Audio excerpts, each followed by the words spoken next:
All right, everybody. Yeah.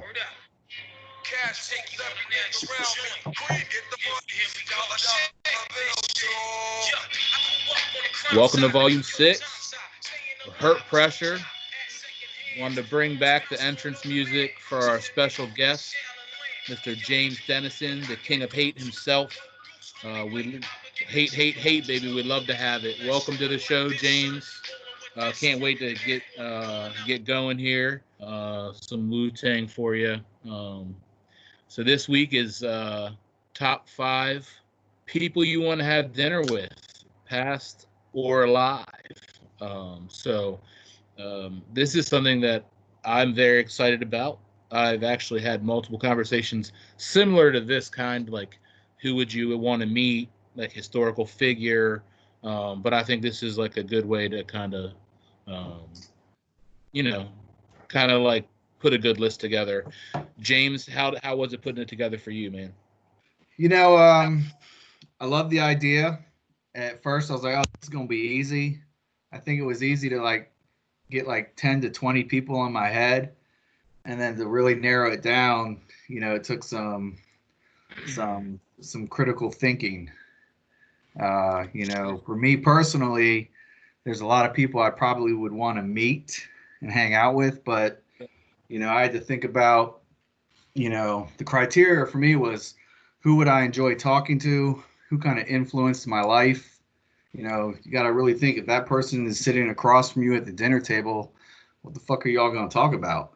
Right. So, right. I know when I had asked you guys earlier whether we were traveling back in time versus having the person in present day, that was a big deal for me because I feel like a lot of more historical figures, I was more interested in being in their setting than having them in my setting. But I've got my 5.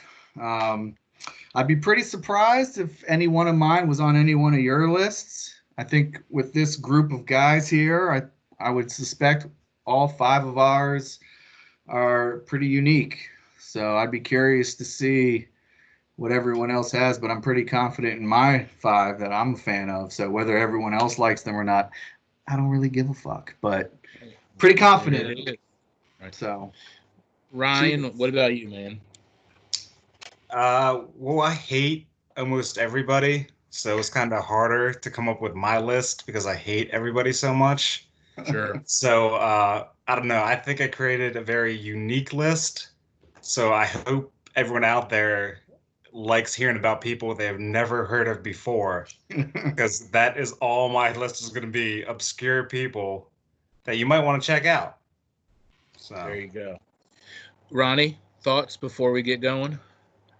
Yeah, this one's a little bit more in depth, I think, than the other ones, because you sort of have to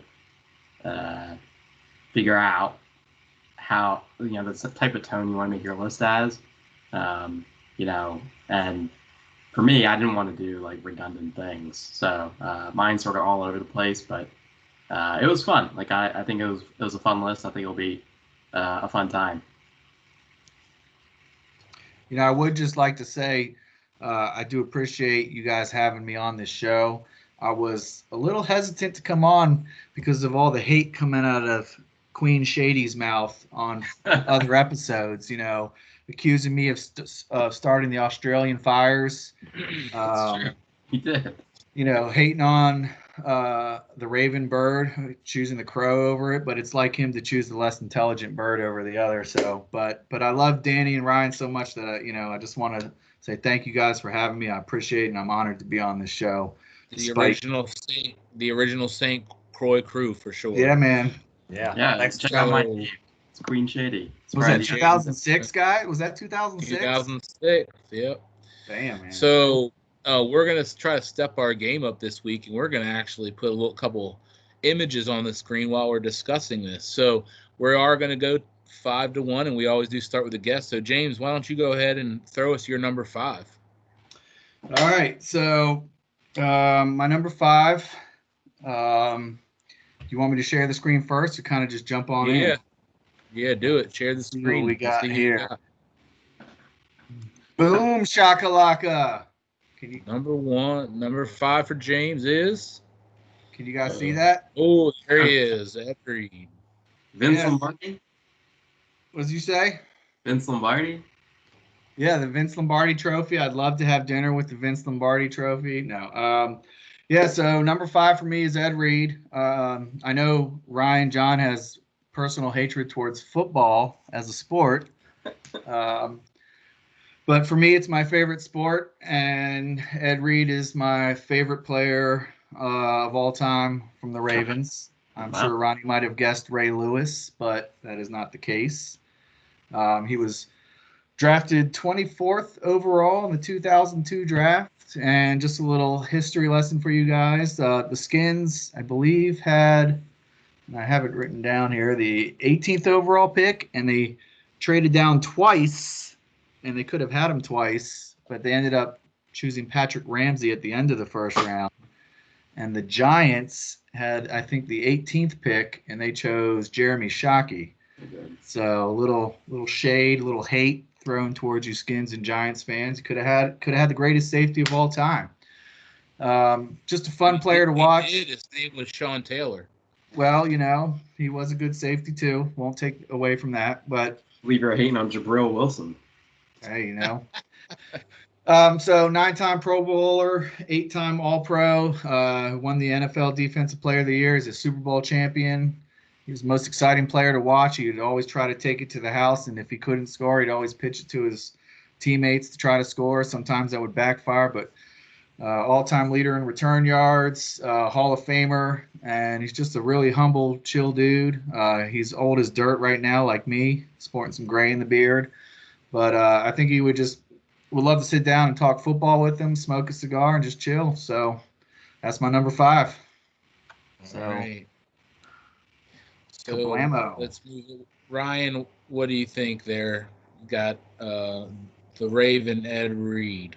This is number 5. I mean, it's a good pick. I think if you go with any pro athlete, any successful pro athlete or musician or anything like that, it's going to be a good night. I mean, you get like that kind of like rock star treatment for one night, and anyone repping Maryland or anything like that, I'm with it. So it's a good pick. Ronnie? Yeah, I mean, yeah, Ed Reed. I like Ed Reed. He's also, if I had to pick my favorite Raven, even though I don't, I would say he's probably my favorite one. He was infinitely better than the guy who gets all the credit, Ray Lewis, especially the last 8 years of Ray. He carried Ray Lewis the last 8 years. It's incredible. That man was the best returner, the best safety, and possibly the best running back in the NFL all at the same time. So I like Ed Reed, and he could have branched out and done something less predictable, but this is James. So I think this list can be taken, you can take it a lot of different ways. And obviously, outside of Ryan, we have a lot of sports fans, especially football fans here. And I can't hate on, picking your favorite football player. It was tough for me to even think about a Redskin. There wasn't many to really think about, maybe other than someone like Sean Taylor. But I respect the pick. I think he's an interesting fella. Seems like, a good guy to kind of hang out with. So I'm not going to hate too much on it, especially because it's number 5. So we'll see what you got moving forward. I like to start it off. Brian, what do you got? So for number 2, I'm going with Jeff Smith. So a lot of people here probably aren't familiar with Jeff Smith, but he created Bone, which is the greatest piece, written masterpiece of all time. So it's over 1,300 pages. It's if you take Bugs Bunny and put him into Lord of the Rings, this is what you get. And it's my favorite book I've ever read. I've read it more than any other book I've ever read. I mean, and he did this all himself. So he created uh, nearly 1,400 pages all by himself, writer and illustrator. When you look at any other comics, there's usually at least a writer and an illustrator. But if you go to Marvel and DC, there's several other people working on it. He was really a forerunner in the self-published comic movement of the 90s, which I think is cool and would like to learn more about. I mean, I pretty much hate everything. So to meet with somebody that is created with something that I love so much would be really cool for me. And I think they're going to make this into a Netflix series. So they're going to take something I love so much and fucking destroy it. So I just wanted to give this a shout out before they ruin it for me. Yeah, man. Jeff Smith. Ryan, what you got? I remember that book. You let me borrow it. I didn't read it at all. It just sat in my car, I think, for 3 months. And I think I gave it back to you. I don't know. If I didn't give it back to you, I'm sorry. But it's cool that you pick someone that's sort of off the wall and made a name for himself, like you said, and but for the purposes of comedy and entertainment, this is an all-time worst pick.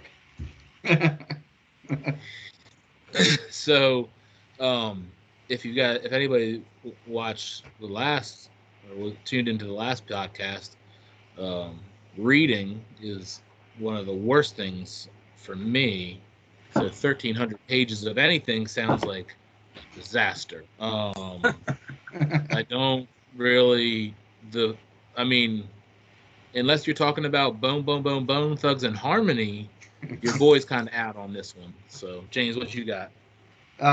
As a fan of graphic novels and cartoons, art in general, I'm unfamiliar with the artists, but I like the pick. The way Ryan described it as Bugs Bunny meets Lord of the Rings. I think Bugs Bunny is one of the all-time great cartoon characters of all time. Lord of the Rings is a pretty good series, so I'm intrigued. 1,300 pages of reading anything does sound horrendous. However, if it's a graphic novel, I think that's a lot less words for you, Danny, and more pictures. I'm intrigued. The fact that it's going to come on Netflix is probably the first chance I'd see it before I picked up the graphic novel and read it. So I don't know if that'll ruin things, but I can't hate the pick. I'm all for it. I love pictures. Ronnie, what do you got for your number 5? All right, yeah, for my number 5, I went with something. I know you guys had asked. Going into this, does a person still have to be alive? Do they have to be dead? Do you have to travel back in time? For me, I don't know any of those things because I've never actually met the person. I don't even know their name. But I got this motherfucker's flip-flops. These flip-flops are still intact. I stole them from someone at Secrets 10 years ago. And they're still working perfectly great. This man made the best purchase ever in the history of mankind.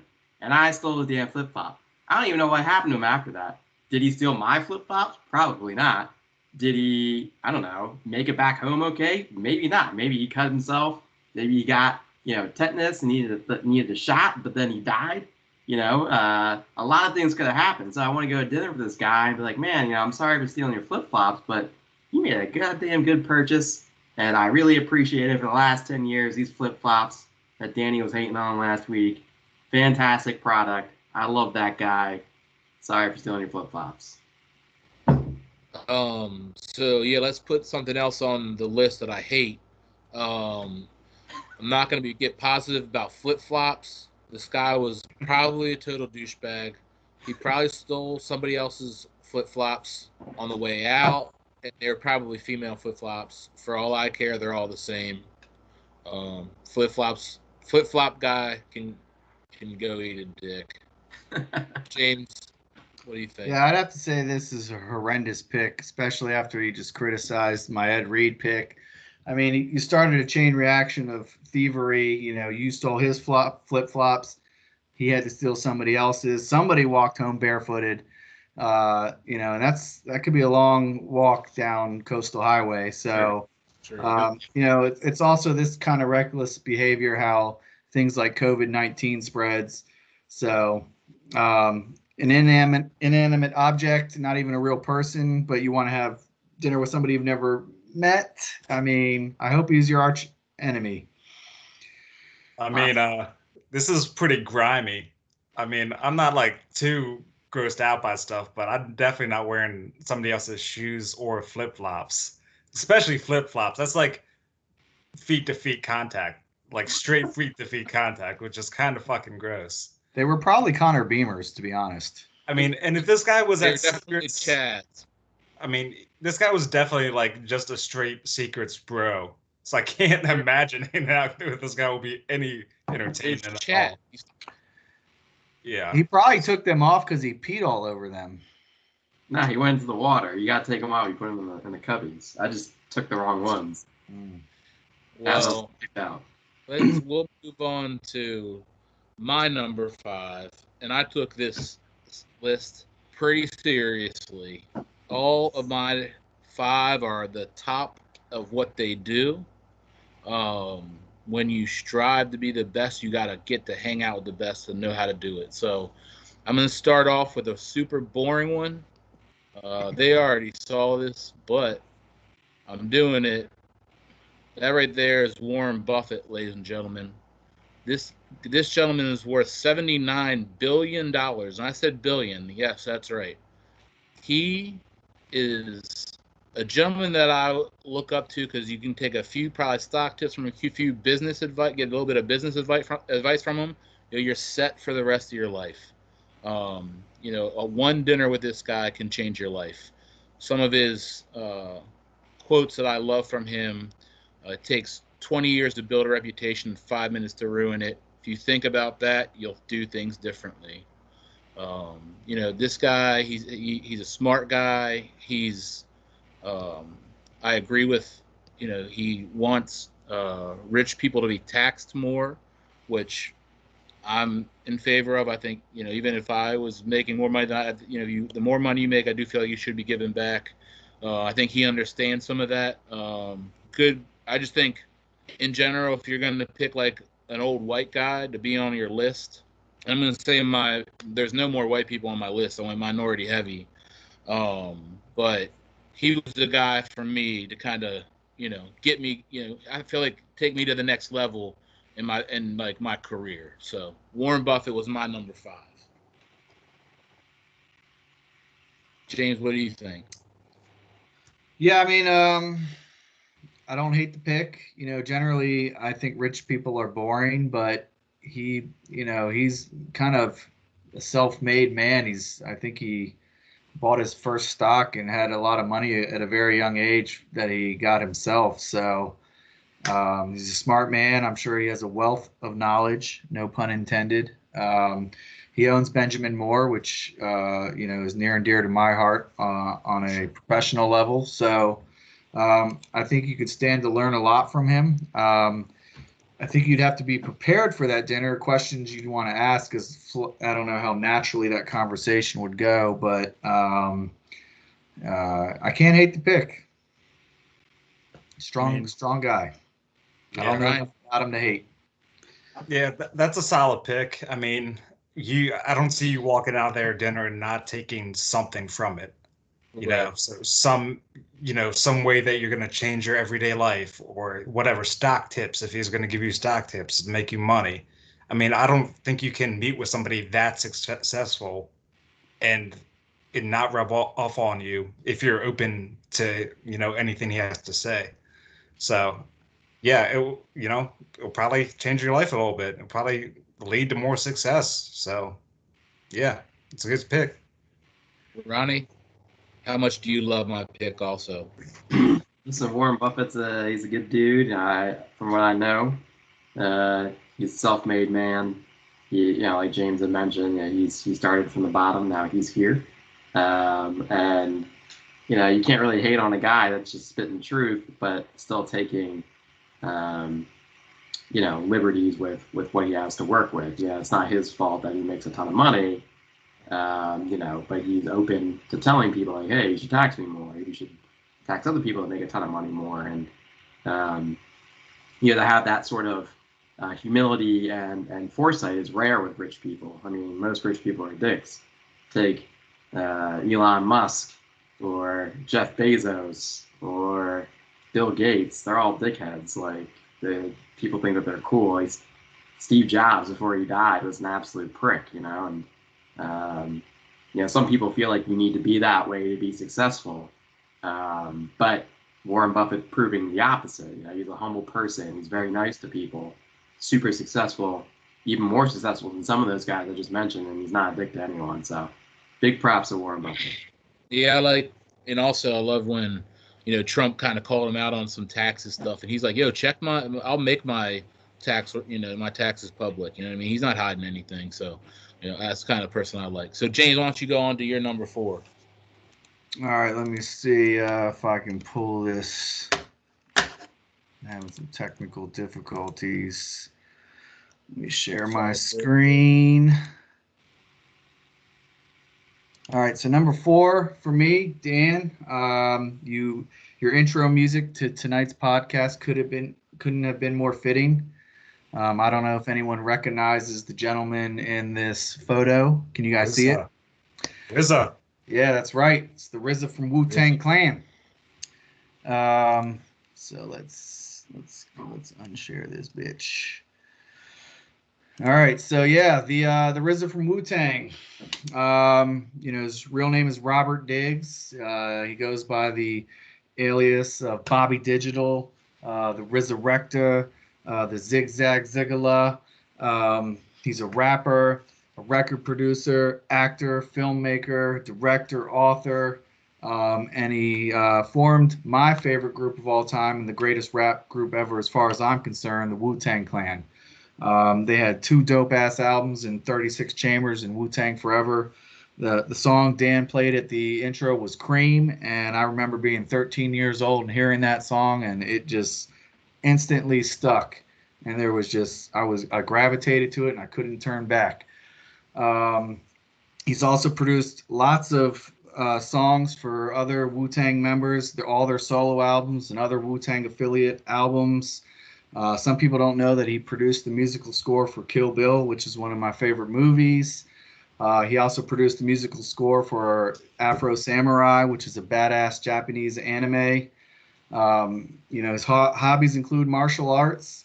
He's considered an encyclopedia when it comes to martial arts, and he's a self-taught martial artist, just like myself.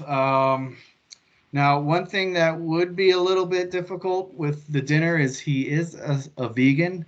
He does say that no animal has to die for him to live, which I do admire, but I'm a meat eater, so he might have to have a side salad at my dinner, but would love to meet him and talk about music and the Wu-Tang Clan. So that's my number 4.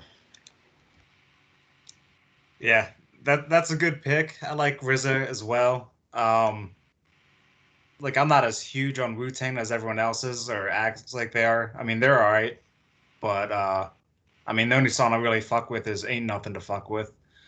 But the RZA himself is cool. I mean, I'm a fan of.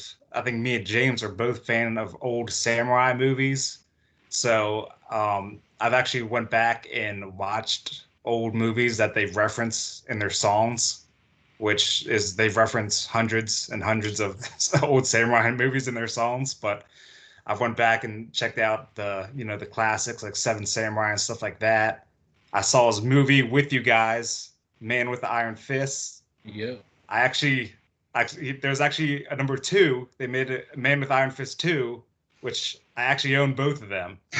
So number 2 was not as good, but I'm definitely a fan of the RZA. It'd be an interesting night. Listen to some good music, maybe talk some samurai shit. I'm with it. Ronnie? Yeah, I like it. I like RZA. I like all of Wu-Tang.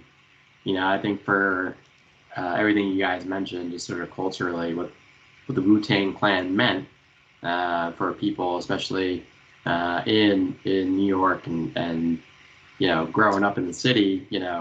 I remember reading the story about the Wu-Tang Clan, how that's what they would do for fun. Is they go to these cheap showings of samurai movies, and that's how they sort of develop their persona and how much that influenced all their music and stuff. And I think it's pretty cool when you can find an artist that is sort of original.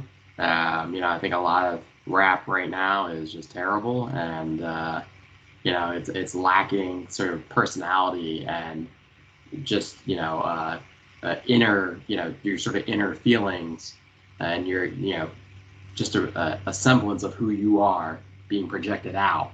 I think that's when rap is at its highest, and right now it's just terrible. So love the Wu-Tang Clan, love RZA. He's an extremely intelligent guy, and I think it's a good pick. Yeah, look, I mean, I think everybody, everybody has their favorite Wu-Tang member. I feel like, right? It's that kind of group. You know what I mean? And you're not wrong for whatever one you pick. I love Method Man, and he was one of the ones that I was considering putting on my list. I have another rapper on my list, so I didn't put him. But much props to Wu-Tang. I think to truly appreciate Wu-Tang, I think Wu-Tang. I remember Wu-Tang forever, but I think 36 Chambers was even probably a little early for me. So I think James is probably right in that age range where it probably was more prevalent and meant a little bit more. I mean, but you felt their music. You know what I mean? I don't know. I respect Wu-Tang, and I respect all of what they've done out moved on to do.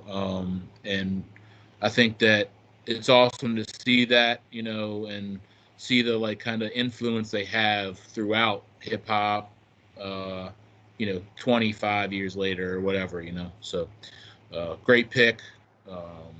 Like I said, I think everyone has their favorite, or everyone should have their favorite, because if you don't listen to some Wu-Tang, you'll get a favorite quick. So, Ryan, what do you guys do number 4? So for my number 4, I'm going with Little Boot himself, Caligula. Caligula. The third Roman emperor, the Mad Emperor himself. Caligula was pretty much just Rick James on steroids, or that ooze from the Ninja Turtles. I mean, this guy was just crazy, and his whole life was like, that ancient tragedy of kings killing kings and stuff like that. So the previous emperor Tiberius wiped out Caligula's entire family. He only left Caligula alive because he was a child and posed no threat. Then Tiberius was smothered with a pillow to put Caligula in place. Then Caligula was stabbed to death by his own people. I mean, I love that craziness. There's tons and tons of stories about all the crazy shit this guy did, about how he wanted to appoint his horse as a senator. There was conversations that he used to have conversations with the moon, and I would love to see what kind of conversations you can have with the moon. I mean, I'm kind of with having a dinner with some kind of maniac, because that's a dinner you're never going to forget. And just so. Sure. Ronnie? Yeah, I love this pick.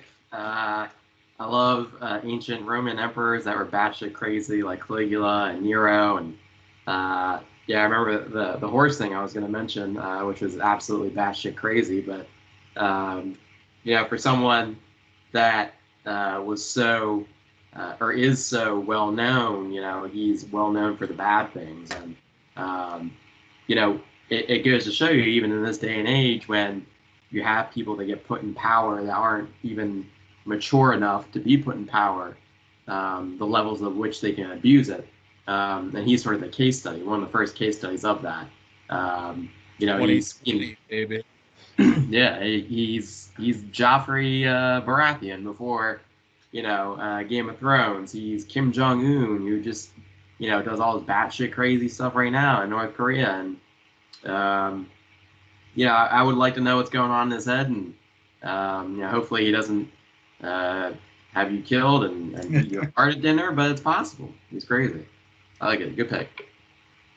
Yeah, I mean, I don't know about those old like Roman guys. Like I always feel like put them in today's society, they'd probably just get they wouldn't have all that power. But I do like somebody that's like that is kind of that abuses his power kind of in a funny way.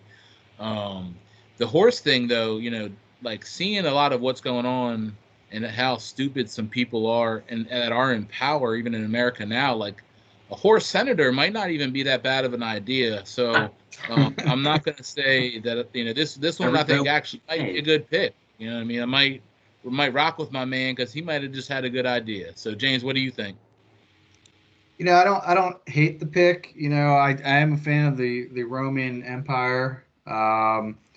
You do run a risk of bringing back someone that you don't really know.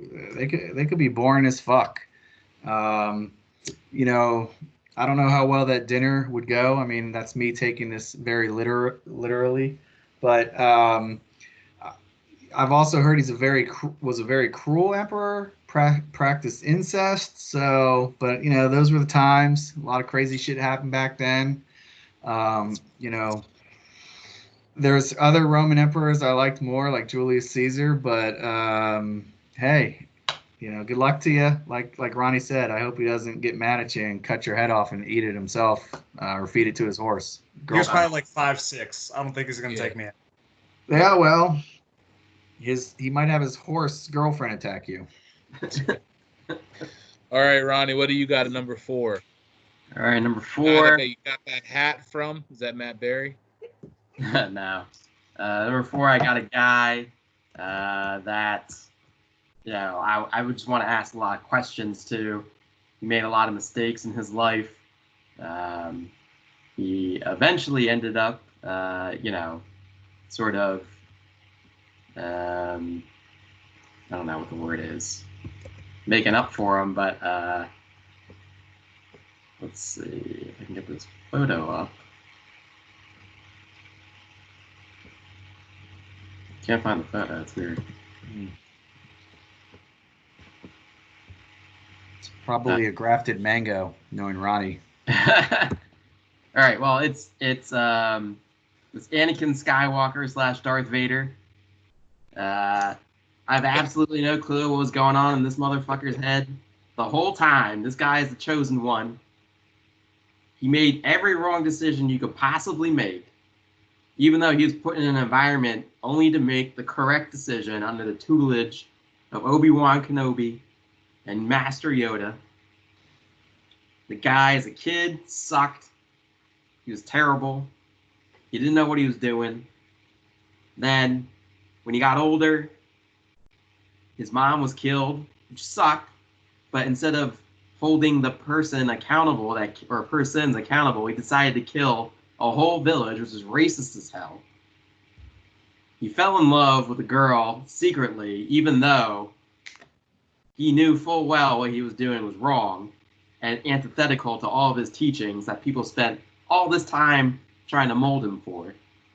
Then, not only that, he decides to turn to the dark side to try and save his wife, who doesn't need saving at all. She's perfectly fine. Chops off Samuel Jackson's arm for no reason.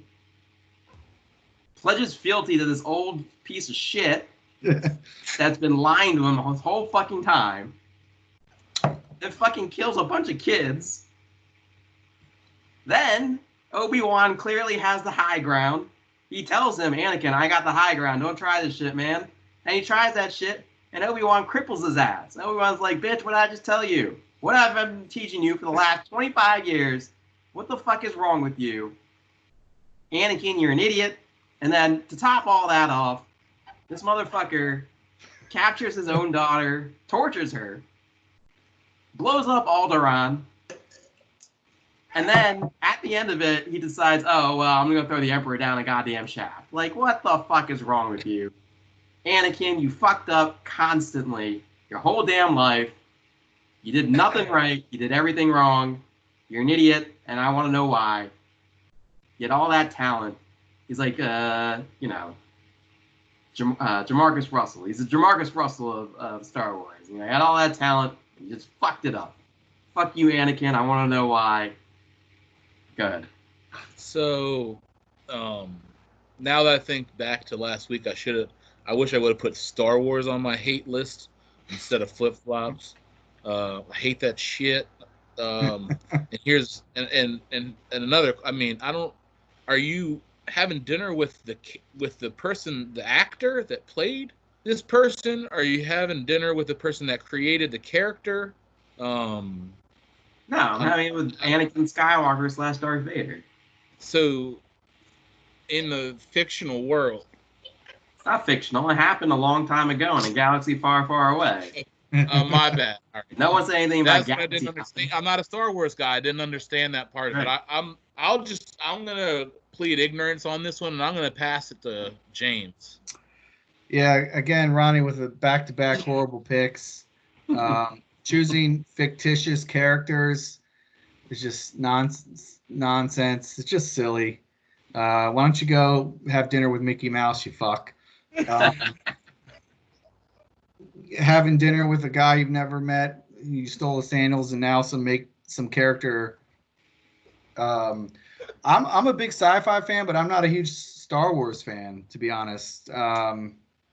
So, you know, I envision you having dinner with Hayden Christensen, or whatever the fuck his name is, who played Anakin in the prequels to the 4, 5, 6 episodes.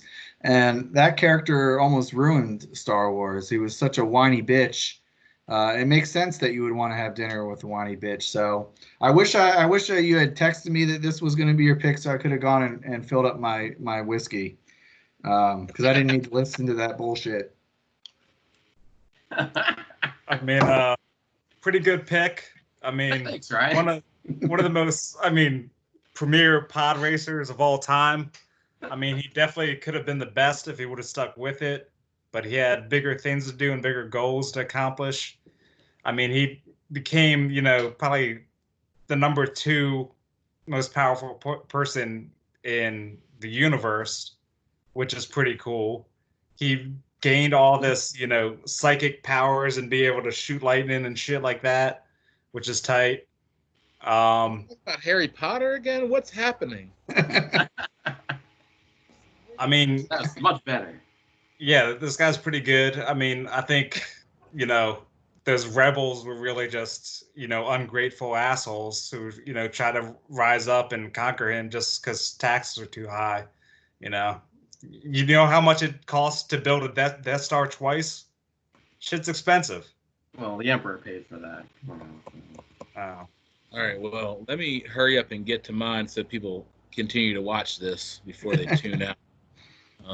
So I told you all that all my people, top of their game. I chose champions, as I am a sports person. And my next person is no different at all. And she is my only female to make the list. But I would love to have dinner with Serena Williams. She has won almost $93 million in prize money. She's won 4 gold medals. Yes, from the Olympics. That's right. She has won, I believe, 23 of the Grand Slams throughout her career. When you talk about a true champion, I feel like this is like you talk about.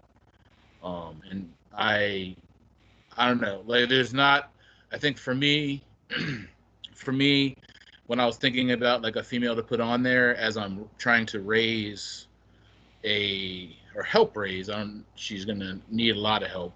A powerful and strong woman.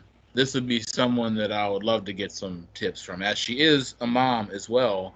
And she's even currently ranked in the top 10 in 2020, and her top ranking was number 1 in 2002, 18 years ago. So Serena Williams makes my list. I tried to make my list a little bit diverse in because I didn't want to have like all athletes because I feel like I probably could have done all athletes, but this was one that I thought for me was like if I was gonna pick a female the top of her game, she was the one. So um, Serena Williams is my number 4. James, any thoughts? Yeah, I don't hate to pick at all. I try to think of a female. Honestly, no offense to you ladies out there, I didn't give it too much thought. Nothing against women. I just didn't have much strong women other than family. Like I was gonna have my grandmother on this list. So My grandma was in the works. Yeah, that would have been my strong woman influence in my life. So she is, like you said, a top athlete top of her game. She's smart. She beasted out in tennis. I used to watch a lot of tennis back in the Pete Sampras, Andre Agassi days. So I don't really watch the sport anymore. But there's no denying her dominance in the game, as well as with her sister, which I believe she even dominated Venus. So I like the pick. For you having a daughter and the way you explained it, wanting to have someone to have your daughter look up to, it's a strong pick. So what do you think about the 4-time gold medalist? 3 of them were won with her sister, by the way. Ryan, John. Well, I think she's definitely the most successful tennis player of all time. I think there's an interesting conversation to have about having your sister also compete at the same level as you, and maybe how you guys pushed each other to do better and stuff like that. So that would be cool, but I really don't give a shit about tennis, so I'm not sure what I would actually talk to her about. I feel like the conversation will probably be a little dry. I wouldn't have many questions to ask her. So this is kind of like, this might as well be in a random Olympic sport for me, which I hate. So, yeah. Yeah, Serena Williams is one of the best athletes of our time, if not the best. The proof is in the pudding, and when you're able to dominate your sport while pregnant, I think she actually won a Wimbledon or something like that. To me, that's beyond insane. Like, I'm not sure exactly how someone can exert themselves like that at such a high level, and to do it while pregnant is beyond amazing. And you're right. Like, you want to surround yourself. You want to have dinner. You want to glean information from people that don't make excuses for themselves. Don't don't allow themselves to be anything less than excellent. And any information you can get from someone like that is definitely going to be worth its weight in gold. Good pick. Hard worker. I guess we're already up to number 3 for Mr. Dennison. Yeah, I think this is the part of the show where things really start to get interesting for everybody. Our top 3 choices. So number 3 for me, let me share my screen. Number 3 for me is Larry David. You guys got that? Yeah. Oh yeah. We see Mr. David. Yeah. So Larry David's my number 3. This gets back to somebody who was influential on my life, and thinking about how this dinner conversation would go. So most of you guys probably know him as the co-creator and head writer of the greatest sitcom ever, Seinfeld. 9 seasons of Seinfeld. I don't know if Ryan and Dan were big fans. I know I'm pretty sure Ronnie was a big fan. A lot of great episodes. Most recently he's known for his HBO series Curb Your Enthusiasm, where Larry plays a fictionalized, exaggerated version of himself. What I find interesting about the show in itself is that Larry David kind of drew an outline of the show and kind of let the actors basically improvise their dialogue. So I love the creative aspect of that.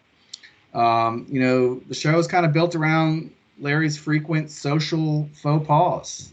He lives a life of lacking social awareness and sensitivity.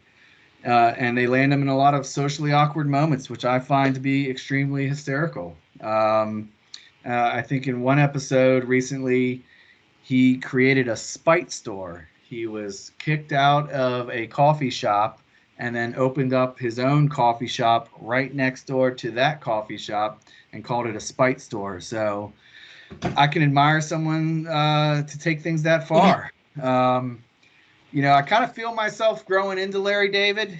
A loose adherence to the social norms, an unwillingness to compromise. He's very argumentative.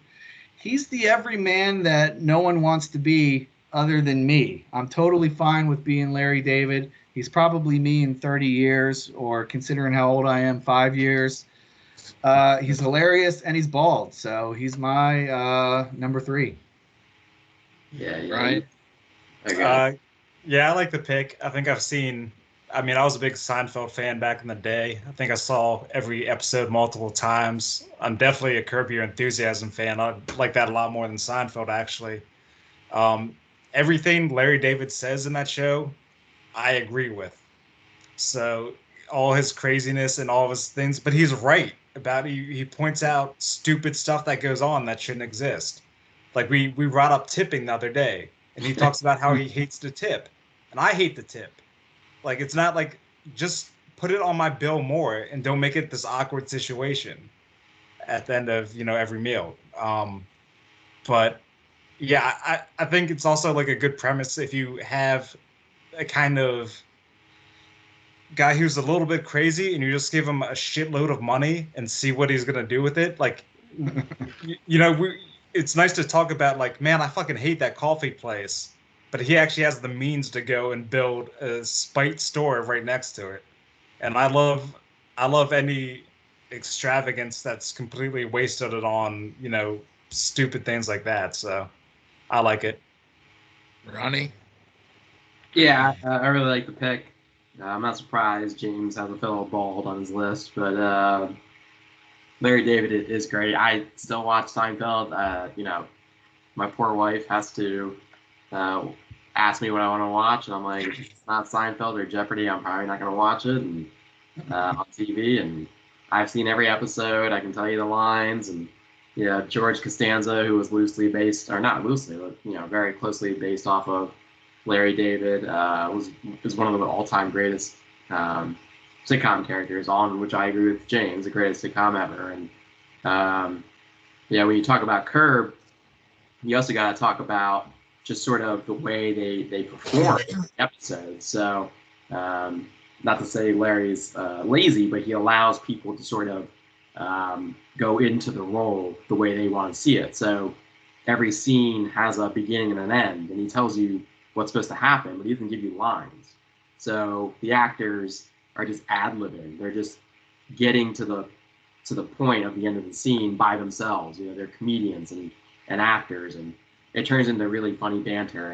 And you guys are right. Like, Monica, mentions how she thinks he's a jerk, but I tell her, like, watch the episodes and put yourself in that situation. Like, he's just saying what we all want to say, right? He's bringing up the fact that he doesn't like the fact that there's a tit for tat, with certain people, or there's social agreements that you need to adhere by, and if you don't do that, then you shouldn't you should be disrespected. And one of the episodes early on was an episode, or for Curb Your Enthusiasm, was a Dodgers game, and there's a lot of traffic, and he picked up a hooker because he wanted to jump in the HOV lane, and everyone's like, oh, that's messed up, but really, we all think about doing stuff like that. We think about it, and also that episode is now infamous because it actually saved someone's life. There's a documentary, it's either on Netflix or HBO. A guy was accused of murder, and they were filming that Curb episode, and someone thought to look at it, and they caught the guy on camera, and it's kind of crazy. So big props. I like this pick. I like Larry David. He's funny. So I'm a big Seinfeld guy. I like Seinfeld a lot. but I kind of got like a little bit tired just of like the shtick. You know what I mean? Once it moved to Curb, I never really picked up on Curb. I mean, I've seen the episode that Ronnie's talking about. I'm not, and I respect him because like I was thinking, Chappelle was actually going to be the comedian that was on my list. He didn't make it, but I think having a comedian, he does his own thing. I really like Seinfeld, and I think that there is a place for it still. You know what I mean? I think it's, uh, yeah, I think it holds. It can still hold true a lot, and a lot of the stuff he brings up still holds true. So it's a good pick for sure. Ryan, what you got for number 3? So for number 3, it's actually my number 2 musical artist of all time. And that will be, of course, D-Rock from the Yin Yang Twins. I mean, I'm all about a night where you have no idea what's going to happen. And this would be that night. Like, this one time I hung out with Martin Scholes when he drank 3.5 Four Locos. And we ended up trying to explore this old graveyard. And we ended up just getting lost in the woods. I mean, hanging out with D-Rock would be like hanging out with Martin Scholes after he drank 3.5 Four Locos.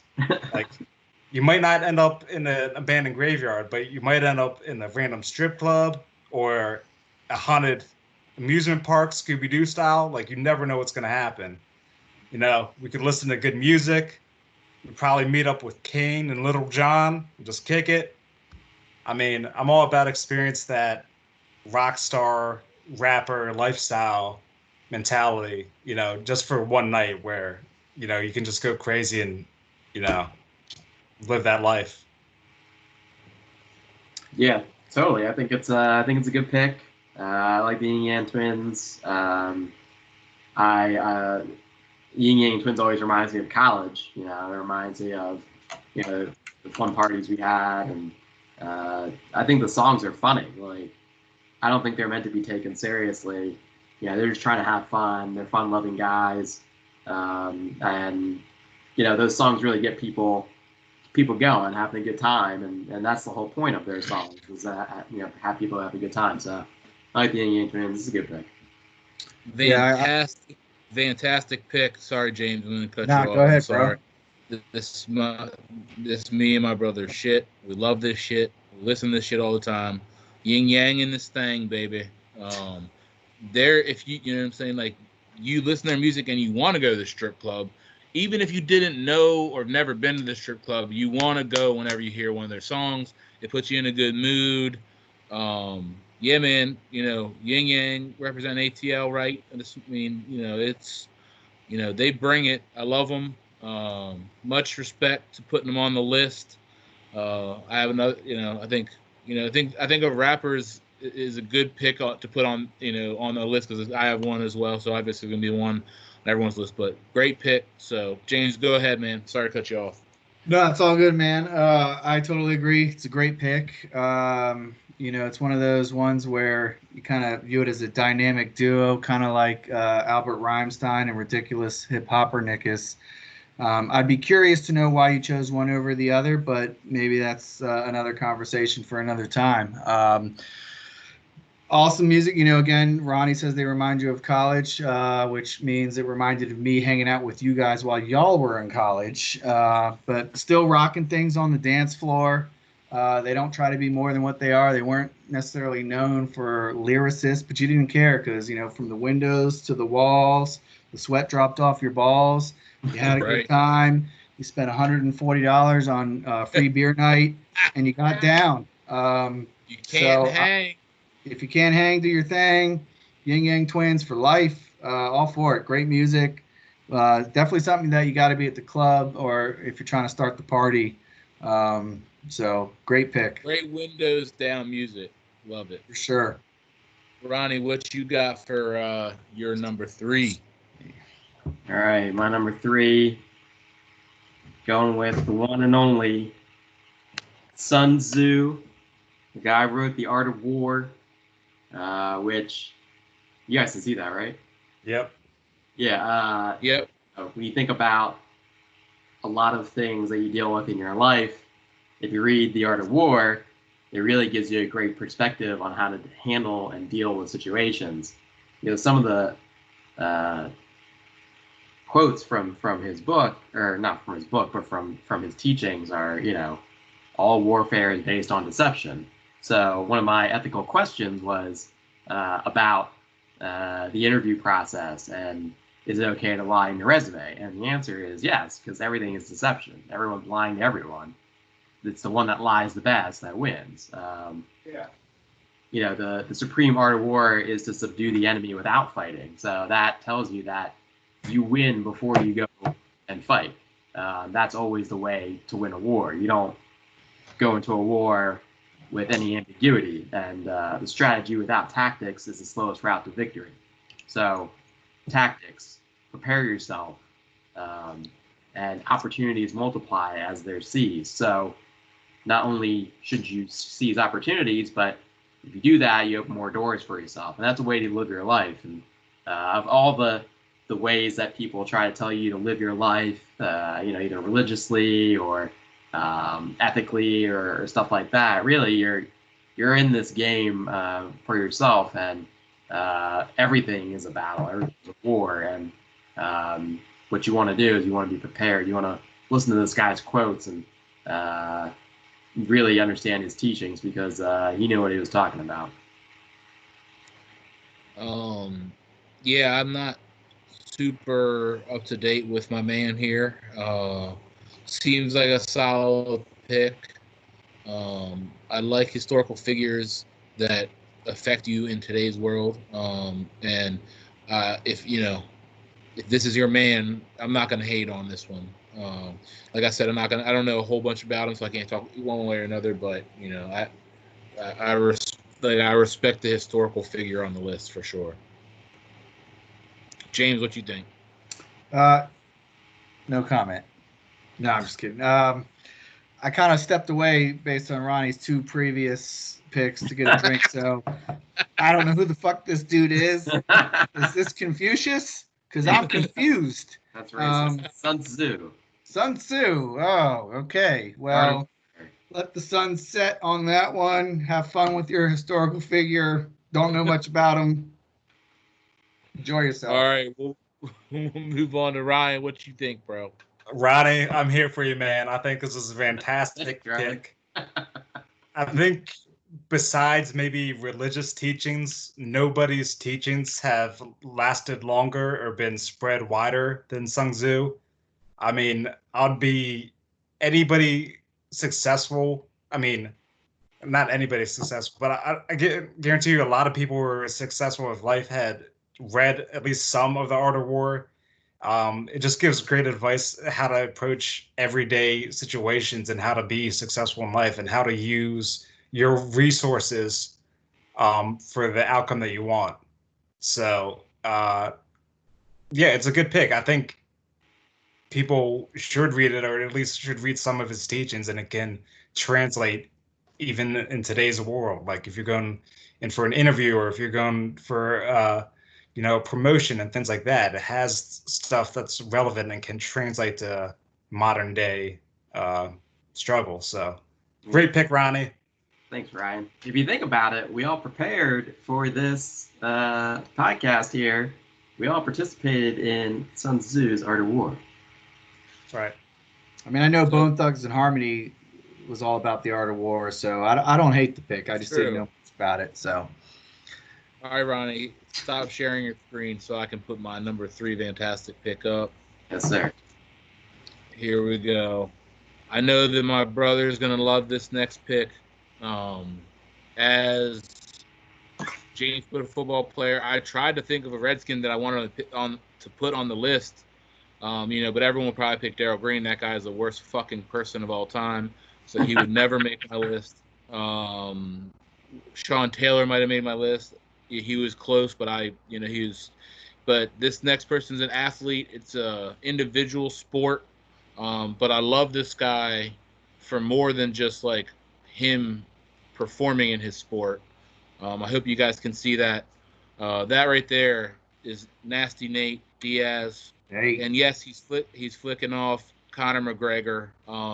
The Diaz brothers are two unique individuals.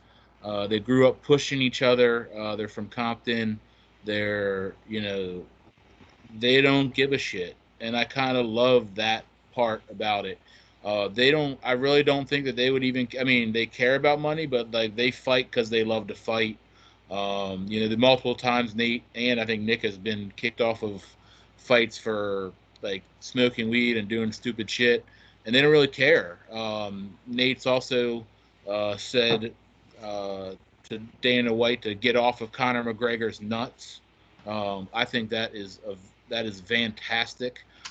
This picture kind of says it all. I feel like he loves what he does, and I do think he's the top of his game. I think he beat McGregor both times. He got fucked. It's my man. I just would love to sit down with him because when you learn stuff from people like that are a little bit, and he just does not give a shit. He doesn't give a fuck. And I think he does it for the love of the sport that he's in, which I respect totally. So my number 3 was Nate Diaz, and I think that would be a really fun dinner. James, what do you think? Yeah, I think it's a strong pick. I don't really watch much UFC anymore. I was more of the Horse Gracie days, but hanging out with you guys kind of always watched UFC, so I kind of, back in our days when we were all hanging out more frequently, kept up with it. And I'm not surprised to see Nate Diaz on this list. I know he was you were a big fan of his, and I think Ryan was a big fan of Nick Diaz, I believe. And I totally agree with everything you say. He just wanted to get in there and fight, didn't give a fuck about anything, but still held it down. Unlike John Bone or John Jones or whatever the fuck, who keeps just doing cocaine and fucking his way out of his league. He still seems to balance the partying and still getting ready to fight. And anybody that hates Dana White, I'm all for. That's probably the only bald. I don't know about the only bald person, but that's a bald person I don't like at all. So I'd love to see a fight between Nate Diaz and Dana White. I think that would be a good fight that would bring me back to kind of watch. So great pick, all for it. Ryan. Yeah, I love both the Diaz brothers, of course. I mean, Nick was my favorite of all time, kind of before he blew up and became more mainstream. But you might have to eat some vegetarian because I think they're both vegan too. I was gonna think about putting Nick on my list too, but he could probably just talk about biking and random shit all the time, so I don't know if it'll be that entertaining. But if you go if I listed my top 50 fights of all time, I mean, probably all of the Diaz's brothers fights are going to be on there. I mean, I love the Diaz's brothers. I love everything they do. I mean, I love after Jake Shields beat Dan Henderson, and then fucking Jason Miller hopped in the cage and was like, "Hey, you fight me next?" And then all fucking Stockton just jumped him in the cage. So Nick, Nate, Gilbert Melendez just jumped this guy in the cage afterwards, and I'm down with that. I feel like that's how our crew, our friends work. I mean, that's what happened at parties. You don't fuck with. If you fuck with one of us, you fuck with all of us. So, yeah, I'm like it. I'm a big Nate Diaz fan. I think he'll probably have a lot of interesting things to say and probably a lot of funny shit he would say too. Ronnie? Yeah, I probably watched the least amount of UFC from everyone here, but the Diaz brothers, I've always loved them. My love for them is just sort of they don't care. Like, not they don't care, but they don't care about what everyone else is saying. They don't care that, Conor McGregor is, talking all the shit because, they're very confident in themselves. And when you have that type of confidence in yourself and your training and your knowledge, it's a very infectious thing. I know both of them are not very good with money as well, from what I've heard, and that's to spend. Was that? They like to spend it. They don't have a problem with it. They just like to spend it. Yeah, and there you go. Like, people will hate on them for that, but at the end of the day, it's like you got one life to live. They live fast. They live hard. I remember them talking about how they got into jiu-jitsu. I believe it was because the place they were going to would actually give them food. Like they'd give them like some food after the training sessions, and it sort of became part of their life, but also their family. And they're very loyal people, and you always need people like that in your life. So I like the pick of Nate Diaz. Yeah, and once again, I got back to back, sibling, very strong siblings, in the same sport, pushing each other. So, James, what you got for your number 2? All right, number 2. All right, let's share this fucking screen already. Let's see, fucking technology. All right, so number 2 for me is Bob Odenkirk. Guy on the left, clearly, might be a little unfamiliar to, I don't know, all 3 of you here, for all I know. But Bob Odenkirk is probably most known for mainstream as being Saul Goodman from Breaking Bad and Better Call Saul. But he's an actor, comedian, writer, director, producer, all that good stuff. But as far as I'm concerned, his greatest work is Mr. Show, which was a sketch comedy show that aired on HBO, basically from high school on, 1994 to 1997. I remember smoking some marijuana with Ahalan and Mike D in the woods, and we came back in pretty stoned, and we turned on HBO, and there was this show just happened to be on, and it fucking was the funniest thing I've ever seen. Some people don't know that he actually wrote for Saturday Night Live. He wrote for the Ben Stiller Show, which was an okay sketch comedy show. He wrote for Late Night with Conan O'Brien. He's had some small cameos in Wayne's World 2, The Cable Guy, and one of Ryan's all-time favorite movies, Monkey Bone. He's made some classic, right? He's made some television cameos on The Office, Arrested Development. He's been on Curb Your Enthusiasm, where he played, I believe it was season 1 or season 2, but the character Porno Gil. Yeah. One of the funniest comedian actors of all time. If you haven't seen Mr. Show, I highly recommend it. Very satirical, very dry, witty humor. It's not for everyone. It is a little dated, but if you don't appreciate his humor, I'm sure if you've seen Breaking Bad, you can appreciate the character Saul. But that's my number 2. So I don't really know much about this gentleman, but if he's a comedian, he has all these ties to all these other shows. He's probably got some good stories to share. I don't know. I don't really have much to say. Hey. All right, Ronnie. Yeah, I like Bob Odenkirk. I think he's sort of the man. He's like James is alluding to. He's sort of been a man behind the scenes in a lot of things that I think are hilarious. The Conan O'Brien show. He was in that episode of Curb. I think he did some stuff for Arrested Development. Is that correct?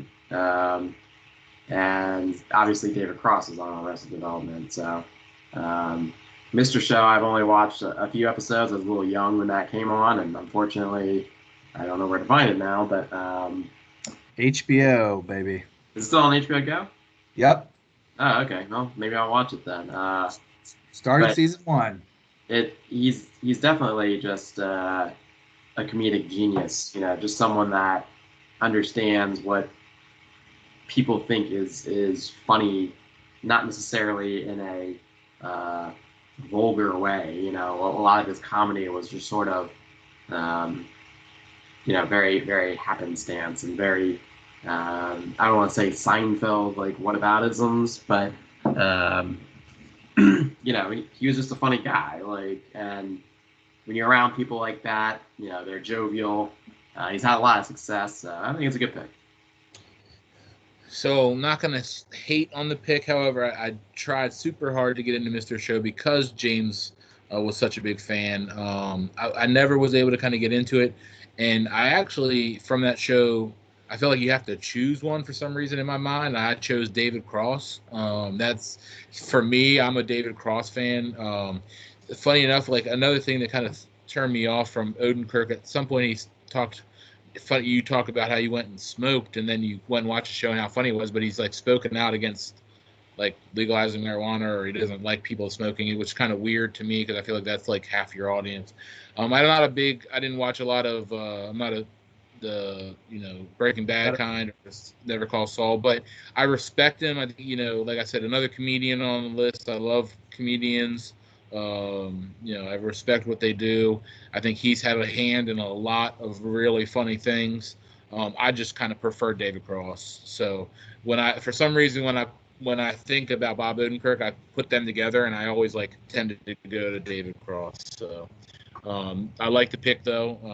Deserves to be on the list. What do you got for number 2, Ryan? So for number 2, I've got the creator of Calvin and Hobbes, which I consider to be the greatest work of all time, and that would be Mr. Bill Watterson. This guy had the opportunity to merchandise his creation, Calvin and Hobbes. I mean, that would have spawned, toys, stuffed animals, shirts, movies, calendars. I mean, it would have generated him tens of millions of dollars, and he turned it down. I mean, I think there has to be something said about not selling out to preserve your creation, your work of art. I mean, given the opportunity, I'd sell out a million times over, but this guy didn't. Cha-ching. I mean, this guy's kind of a recluse. Like, he doesn't do interviews. He doesn't do public appearances. So along with money, he turned down fame and power that goes with, fame and money. I mean, so given the opportunity, this guy turned down fame, money, and power, the 3 biggest desires of mankind. I mean, that tells me that this guy has figured something out. This guy has found the key to happiness and what life is about. And that's a guy I want to have a conversation with. So Bill Watterson, number 2. Ronnie? I think that's a strong pick, man. Strong pick. Thanks. I have a Calvin and Hobbes book right back here. That was one of the first comics, graphic novels, what have you, that I grew up with. So I love this pick. I don't know much about the artist as much as I, knew that Calvin was, a character that was kind of trapped in his imagination, and Hobbes was his stuffed animal that was his lived out his make-believe dreams with this stuffed animal. So I love the pick. I think he would be interesting to sit down and talk to. I love, everything he mentioned. I didn't really know about. He didn't sell out, but for artistic integrity, to stand behind your morals and your convictions for what you believe in, and not sell out for money, where most of us probably would, especially a lot of money. I admire that in that person. So I think it's a great pick. All for it. Sorry for interrupting, Ronnie. Go ahead. No, that's cool. I think it's a good pick. Another obscure one, but I'm sure everyone's run across his work before, and I remember Calvin and Hobbes sort of cartoons from when I was little, and I would read them, and I wouldn't really get the punchline. And when you got older, like it was layered. Like, it was fun to read as a kid, but then when you got older, you read sort of the overall message that he's trying to get across, and a lot of it is sort of poignant, and he's trying to make sort of points through the eyes of a kid, trying to navigate through life and experiencing the world. As for him being a recluse, I guess maybe that would preclude him from having dinner with you, but. That's not a bad pick, and especially if his work is a big influence on you. Yeah, it's a good pick. Yeah, I mean, I was gonna say, like, I kind of respect him for the artistic part of it. I'm not a reader, once again, but now that you say that he didn't capitalize on it, it makes sound stupid to me. He's probably got kids. He's probably got family. How about you give the fucking fans what they want? I want a fucking Calvin and Hobbes motherfucking statue if I want it, right? I could have bought that for Ryan as a Christmas present, multiple times, but this motherfucker didn't allow me to do it. So, just because he sounds so stupid, I think it's a dumb pick. Even if he is an artist and I'm all about the art world, do your thing, but damn, capitalize. Capitalize. Ronnie, what do you got at number 2? All right, number 2. This is just someone that I want to apologize to from behalf of all of humanity. We did him wrong. He went too soon. And of course, I'm talking about my boy Harambe, the gorilla that was shot and killed in the Cincinnati Zoo. This dude's just minding his own business, being a gorilla, a very docile gorilla. Some piece of crap kid. Well, maybe not a kid, but at least the parents not watching their kid, taking selfies and stuff. Sort of screwed him over, and he lost his life because of it. He didn't do nothing to that kid. Kid went to his house, and he gets shot and killed, and that's messed up. And we make a lot of jokes out of that afterwards. I know he's an internet meme, and eating dinner with him would probably be pretty difficult. He probably, being interesting. That would be something I'll see. Yeah, he probably doesn't like humans anymore, so I might be on the wrong end of a Harambe punch, but poor gorilla didn't deserve to die. Fuck that kid, fuck that kid's parents, fuck the Cincinnati Zoo. Screw everyone that said it was okay to kill Harambe. Man, what happened to tranquilizers, man? I thought that's how we take, large animals down. I know they got tranquilizers there. You don't gotta put them down like that. So poor Harambe. What year was that? That was it was probably like 6 years ago, maybe. I mean, there hasn't been a lot good that's happened since. I did see a meme about that ever since he's passed, Other than the Caps and the Nationals winning world championships, which is huge. I don't know much about this gorilla other than he got shot in the zoo in captivity, and I feel like Ronnie is taking us down a similar road DJ did in week 2. I'm going to throw it over to Ryan for his thoughts. It was 4 years ago, actually. Yeah. 2016. Wow. Yes. Seems right when Trump got in office. Right when Trump got in office. Yeah, a little bit before, yeah. So this is a terrible pick. That gorilla had to fucking go. What? Like, get the fuck out of here. This guy has a kid by the leg and is just violently dragging him around this water. What are you talking about? Go back and watch the video. Like that kid, something. That kid was seconds away from fucking dying, getting his fucking skull crushed in by this gorilla. And so would you be if you had dinner with him. Not a good chance you made it out of that dinner fucking alive. So that's a terrible pick right there. I mean, like, I'm sorry that this gorilla had to die. I mean, not really. I mean, it was the kid or the gorilla. So, yeah, you got to go, gorilla. I wish they chopped him up and sold his meat. I wish I was eating Harambe meat right now. Oh, fuck man. that gorilla. I mean, it's kid or gorilla. Gorilla gots to go. Yeah. Man. James? I thought I would hate this pick. I don't know if it makes much sense from a dinner standpoint, which I feel like Ronnie has totally just thrown this topic to the wind. People I pick can eat. Yeah, sure. He can eat. He might rip your arms off and eat them. Not Harambe. He's dead. I do love Harambe. Danny probably knows. I'm kind of torn on zoos. There are good aspects for zoos, but for the most part, I hate zoos. I'm also a fan of survival of the fittest. So as far as I'm concerned, that kid, I don't think the gorilla was going to kill him. I think the gorilla, maybe accidentally from dragging him around, but not intentionally. But I also know that you can hate on the parents as much as you want, but I don't have a kid, but from speaking to people with kids, I know that you can turn around for 2 seconds and that kid could be on the moon. Just in that time. It's crazy. So I miss you, brother.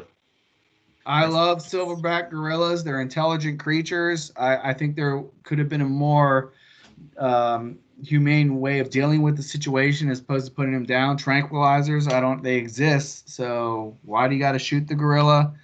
You guys, Ryan, your number one things that people love that you hate was human beings. So I'm a little surprised to hear you fucking just throw this gorilla, which is, Charles Darwin believed we descended from or evolved from. So I'm all for this pick. Good luck to you, Ronnie. He may kill you, and if he does, you probably deserve it. But a weird dinner choice, great gorilla. Yeah, a lot of the So hate the that we're second- seeing from you guys is the main reason Harambe is dead. So clearly nothing's changed. He didn't deserve to die. He didn't But die. Ronnie deserves to die if he has dinner with him, because you knew that going in that he could probably rip your arms off and eat you. Look, so for the second time in this show, I have to come and save things because Ronnie's just throwing this thing to the Totally punted. to the gorillas, I guess. But here comes my rapper. I feel like number 2 on my list is a guy that I personally see. I consider this guy as the godfather of rap, in my opinion. He's a super interesting guy. He loves sports. He sports his local home teams. He's done a lot. He's given back. He's also been accused of murder. This is my man Snoop Dogg, coming in at number 2. That's my man.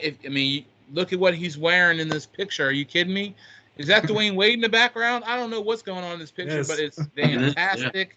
Okay, That's the way you smoking wait. a blunt. A little Talk bow. about a dude that doesn't give a shit about what anybody else thinks. My man does shows with Martha Stewart. He has the Snoop Youth Football League. This guy, talk about just like somebody you want to hang out with just for a little bit. He lived right, like the crazy time of like for me the crazy time of rap. You know what I mean? Like he was all in when all this Biggie, all the Tupac stuff happened. You know what I mean? Like the East Coast, West Coast shit.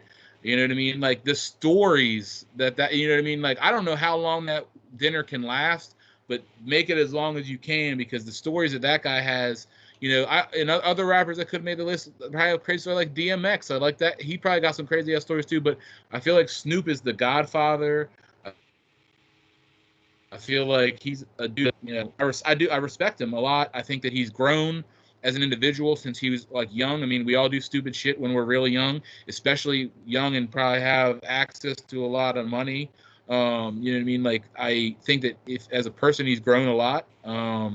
And he's kind of grown up as a person in the public eye too. So he's a guy that I just would love to sit down with, have a conversation with. I would just love to hear him talk. You know what I mean? So number 2 for me is Snoop. Saving our show. I appreciate it, Snoop. So James, what you think? Me? Throwing it to me? I think this is a great pick. Not my favorite rapper of all time. I'm kind of ashamed that he didn't even come to mind, because this is an unbelievable good pick. I remember being very young, and the first rap album I ever had my mother bought me, because I couldn't buy it myself, was Dr. Dre's The Chronic. And hearing Snoop Dogg on that album, was the reason I ended up buying Doggy Style, Snoop's first album. He's been rapping forever, still does his thing. Chill dude. Love to smoke a blunt with that dude. Just very, very cool cat. I think he even tried to do a reggae album where he called himself Snoop Lion. Well, he also hung out with like No Limit during all their he was was a on No Limit No soldier. Limit. He was on No saying? Limit Like, for a minute. The shit that after he saw. Yeah. With the Martha Stewart thing, it's anybody that says they don't like Snoop probably deserves to be shot. So, great guy. I don't know any dirt that he's done, so maybe there is a dark side to Snoop. But from what we've seen, man, Snoop Dogg would definitely come to one of my dinner parties, no doubt, for real. Great guy. What you think? Yeah, that's a great pick. I mean, he's not my favorite rapper, but I think if you put him as number one of greatest rapper of all time, not a lot of people are going to have an issue with that. I mean, any 90s rap, I'm all about. I think that rap died in the 90s. But Yeah. I like Snoop as a person too. You know, he gives back to his community with the Youth Football League. I know he's a fighting game fan, which I am too, so we could talk fighting games. So yeah, I think it's a great pick overall. He did Ronnie? lose to Marquise Brown in the Madden Celebrity Tournament Oh, Challenge. So big and up one to thing before Hollywood. Ronnie, before you go, just real quick, a couple of his relatives include cousins Brandy, Ray J, and of course Nate Dogg.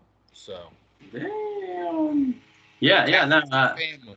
I love Snoop. I remember back in the day with Death Row Records, you know, when he first came out, and him and Dr. Dre, and it was a shit back in the day, man. I remember bumping that. It was like 92, 93 or something like that. And, you know, he seems like a really cool guy. He's a really good athlete. From what I know, he actually could have played wide receiver at USC, but he decided not to pursue his rap career. And, you know, he does give a lot back. And, you know, coming from the upbringing that he came from, it's nice to see someone be so, you know, successful and humble at what he does. And he's multiple, like you guys were saying. Like, yeah, it's not just the rap career. You know, he's able to branch out to other industries, other people. You know, make fun situations. Like, you know, Martha Stewart's sort of like your quintessential, you know, very cookie cutter. Arts and crafts and baking and cooking host. She's very exact and precise.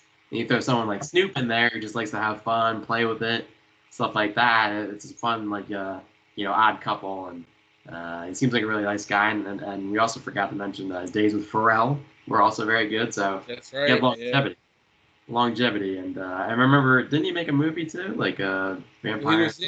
He was in like Starsky and Hutch as like kind of like he was like the kind of like the hustler, and that he was really good in that. I don't know why I remember that so well, but like just like different. I mean, I don't know, he's a different guy. You know what I mean? And I just respect him for like I think Ronnie said, the longevity. You know, I think he started in like '92, about 28 years in the rap game. I mean, like think Yeah. about any other rapper. You know what I mean? I mean, you talk about maybe Jay-Z, somewhat relevant, and Dr. Dre maybe.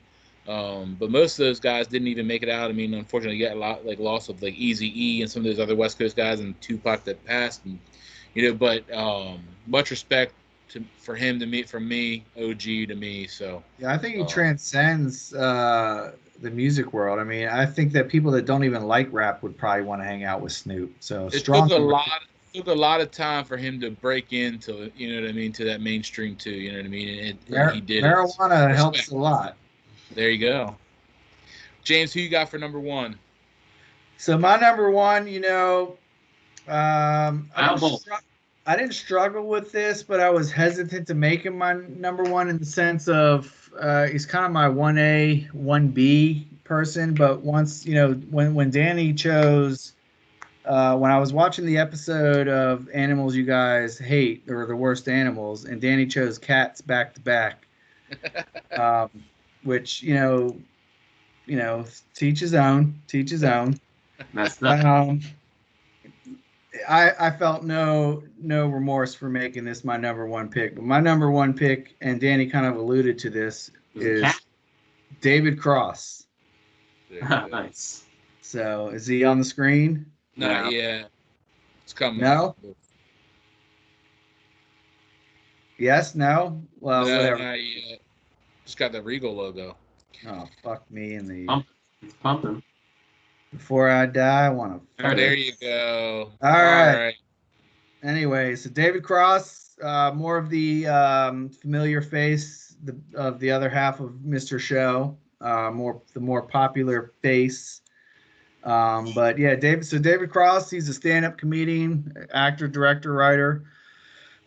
Most people probably know him as Tobias Funke on Arrested Development, aka the Never Nude, aka the anal rapist, or as Ryan likes to mispronounce often, the anal rapist. But his greatest work again gets back to Mr. Show, which I don't have to get too much into, but great cameos in movies like The Cable Guy, Men in Black, Scary Movie 2, and one of my all-time favorite movies, Pootie Tang, who was written by Louis C.K., who probably would have made my top 10 list until he decided to masturbate on everybody. Yeah. He's had some great TV cameos on the Ben Stiller Show, News Radio, which is a very underrated show, Modern Family, among many others. He's had 6 stand-up specials, which are great. He wrote a hilarious book called I Drink for a Reason, with the opening chapter kind of talking about his hate for bumper stickers, which I fucking hate bumper stickers. So all about that. He's very funny, very satirical. He has a feud with Larry the Cable Guy, who I think is one of the worst comedians ever. So I'm all about feuds with other people. Kevin Scarcelli, if you're listening, fuck you. Hey. He's an atheist.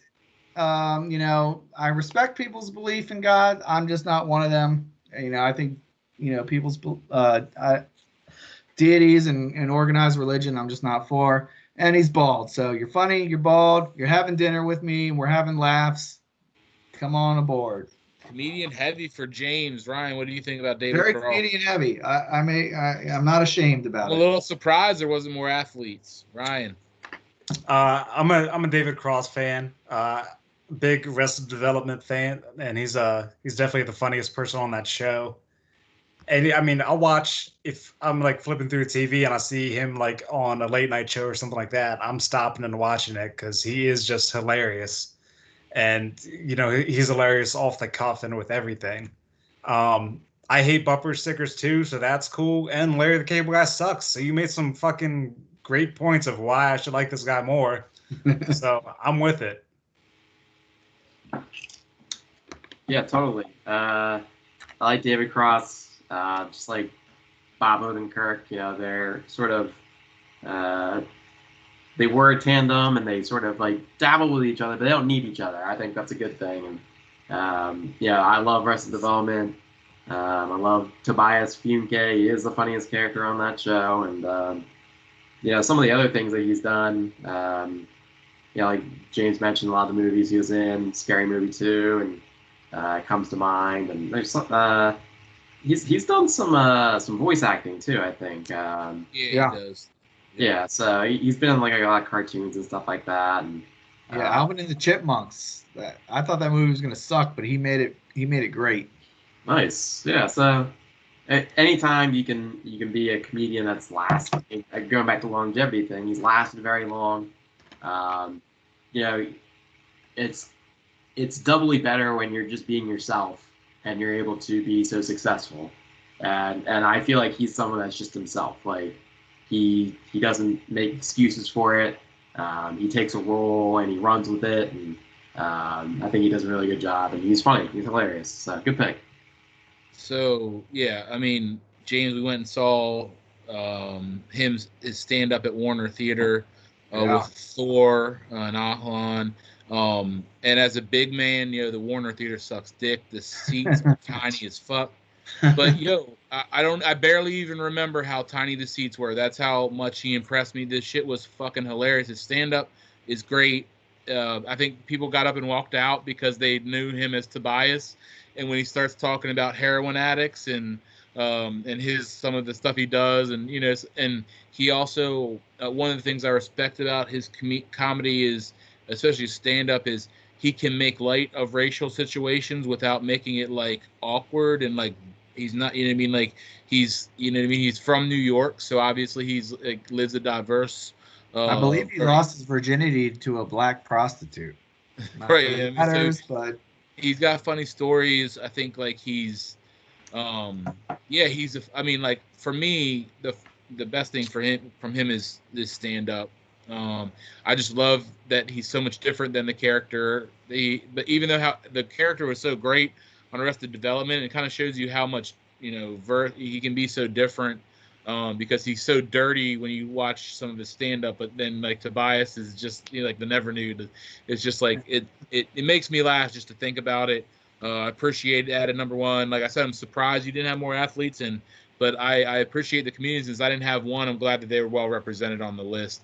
Can't put Louis C.K. on there. You can't be masturbating on people. I'm sorry, bro. Yeah. But I agree with the David Cross pick. 100%. It's also why R. Kelly isn't on this list. Can't pee on people either. All right, He's Ryan. on one of Ronnie's different. R. Kelly's not Ronnie's number one, but what do you got, Ryan? I hope it's not Drew Brees after this week. Oh, jeez, rough week for Drew Brees, and we started that hate on Drew Brees before everyone else. Thank God that guy doesn't like our show. Fuck you, Drew Brees. Fuck off. Your apologies don't mean shit. Hope you're watching.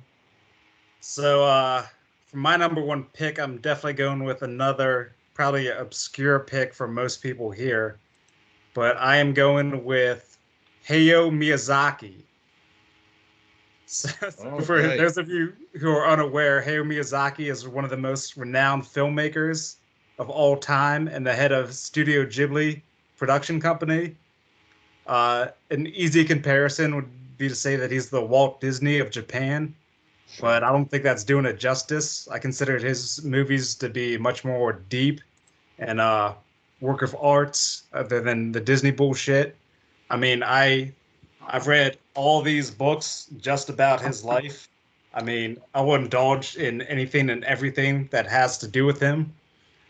His film Spirited Away was the first anime to win an Oscar for Best Animated Feature, and he didn't even show up to get the Oscar. He was like, fuck that shit. I mean, if you look at the top 20 anime of all time, his 14 movies are all going to be on that list. I mean, this guy was hating on Harvey Weinstein before everyone else was. When one of his movies, Princess Mononoke, was being brought to America to distribute, Harvey Weinstein was going to make all these changes to it. And Hayao Miyazaki sent him a samurai sword with a note that says "no cuts," which is an incredibly badass thing to do. I mean, this guy's very anti-war, but his family developed airplane parts and grew rich during World War II doing so. And I think there's an interesting conversation to have with someone who's very against something, but they've only reaped the benefits of that thing. The thing I love most about this guy is that we're both grumpy old men. I mean, you remember those movies, Grumpy Old Men and Grumpier Old Men? Great. I mean, this dinner would pretty much start the next movie, Grumpiest Old Men, where me and Hayao Miyazaki are just yelling at kids for running on their lawn. Good. I mean, I've read books about this guy, watched 3 documentaries, and all it is him hating on stuff and yelling at cats for being lazy. I love this guy, so he's my number one. Ronnie, thoughts? Yeah, I gotta admit, I've never heard of this guy before. I love anime. Anime is great. And if people say that he makes great anime, then I guess he's a good pick. He didn't make the greatest anime ever, though. Everyone knows that's Dragon Ball Z. Toriyama made that, and that's fucking lit. But, I think he lost me kind of when you compared him with the Walt Disney of Japan, because, Walt Disney ain't no shit. Like, that guy kind of sucks. His theme park's overpriced. His movies are redundant. He underpays his employees. If this guy is anything like Walt Disney, I'm sick of him. Dude, Disneyland Japan is where it's at. It's like $65. Everything in there is cheap as shit. It's awesome. Yeah, it'd be great if I could go to Japan, but things keep happening to where I cannot go to Japan. So we got to pay for it all in America because they got to pay for the shipping. I mean, I think this guy could have done the world a favor and cut off Harvey Weinstein's dick with that samurai sword, and then that dude would be straight up number one. I could understand 100%. I'm not a big anime guy. I do respect like the kind of like art of it, and there is a big culture around it. I don't understand it. I'm not gonna lie. My brother loves that Asian shit. Go for it all the way. But you know, I guess it's okay. But if you had a samurai sword and you could get close enough to Weinstein, I think not cutting off his dick actually now looking back is somewhat irresponsible. So, James, what do you think? Yeah, I mean, I tend to agree with Dan here. You know, he obviously had reasons for hating on Weinstein, and maybe it might have been something other than Weinstein's womanizing ways, but he probably should have stabbed Weinstein through the heart. Why he didn't is probably, and it makes for an interesting dinner conversation. So I don't know much about the guy. So I do appreciate that. You know, I find that most of these lists are very subjective. You know, we all have our reasons for, you know, you're the only one going to be there having dinner with the guy. So it really doesn't matter if I'm there or not. So I do like anime, although I wish there was some of the anime is kind of weird to me. I wish it would venture off into a little more interesting storylines, but I'm all for it. Anything with that includes art, anime, it's cool by me. Don't hate the guy, and anytime you send a threatening samurai sword to your rival, It's pretty cool. uh, I think that's pretty fucking cool, if you ask me. I'm all for that. So this guy, I'd probably like to sit down on this dinner and learn more about this guy. So I'm all for it. More interesting storylines in anime. Have you seen anime before, man? It's all wacky. Oh, I know, I know. I wish there was something I actually enjoy. There's a few things like Trigun is kind of cool. Ninja Hentai, Scroll. hentai. It gets a little too weird with the Japanese art. It's a I think little you'd too. love hentai. Just Google it right now. Just No, I know what hentai is. What you masturbate to every night that Monica doesn't know about, which is a whole fucking world of weird shit to me. But you know, again, you send a samurai sword. There's one in the mail right now to Kevin Scarcelli to chop Hey, to chop off his wig. Um, the hair plugs look good. Quit hating because he's got good it hair. looks, you know, you got beard plugs, whatever. All right, so we were up to number one for Dubs. What you got? All right, guys. I haven't picked an athlete yet. I'm going to now. We're talking about the greatest athlete of our time. You know, a lot of people would think that, oh, greatest athlete of our time. Are you thinking, you know, Michael Jordan? You thinking Deion Sanders? Are you thinking, uh, yeah, are you thinking Kyle Bowler? Are you thinking Daryl Green? No, we're not thinking about any of those people because the greatest athlete of our time, the guy that always shows up when you need him the most, my friend and Lawrence yours, Taylor. tired, Oh, always a giant, Eli Manning. Why'd you try to show everybody up with the video, you asshole? Greatest play in NFL history, Super Bowl history. He defeated an 18-0 team by himself practically on this play. No help from the offensive line. Threw a goddamn prayer up for a guy that can't catch the fucking football. In his head. Top of the greatest dynasty ever in sports, probably.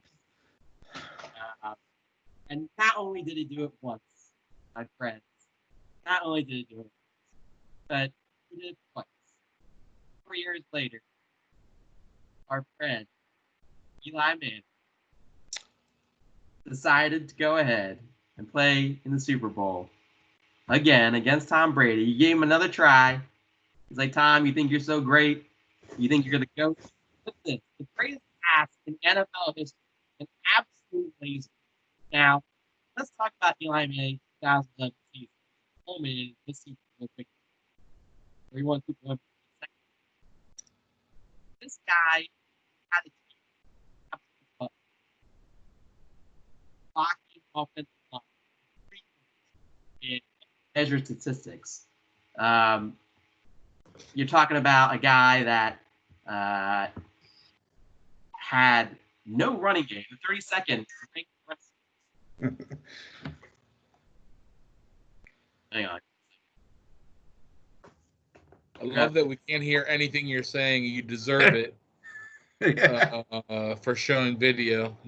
But you're talking about a season where he led the league easily in fourth quarter comebacks, would just pull victories out of his hat, would make miraculous plays. You know, he just turned it on. Obviously, for me personally, not for you guys, but I would love to sit down with him and just talk to him. He's a funny guy too. He makes great jokes. He's on Twitter now. He's hilarious.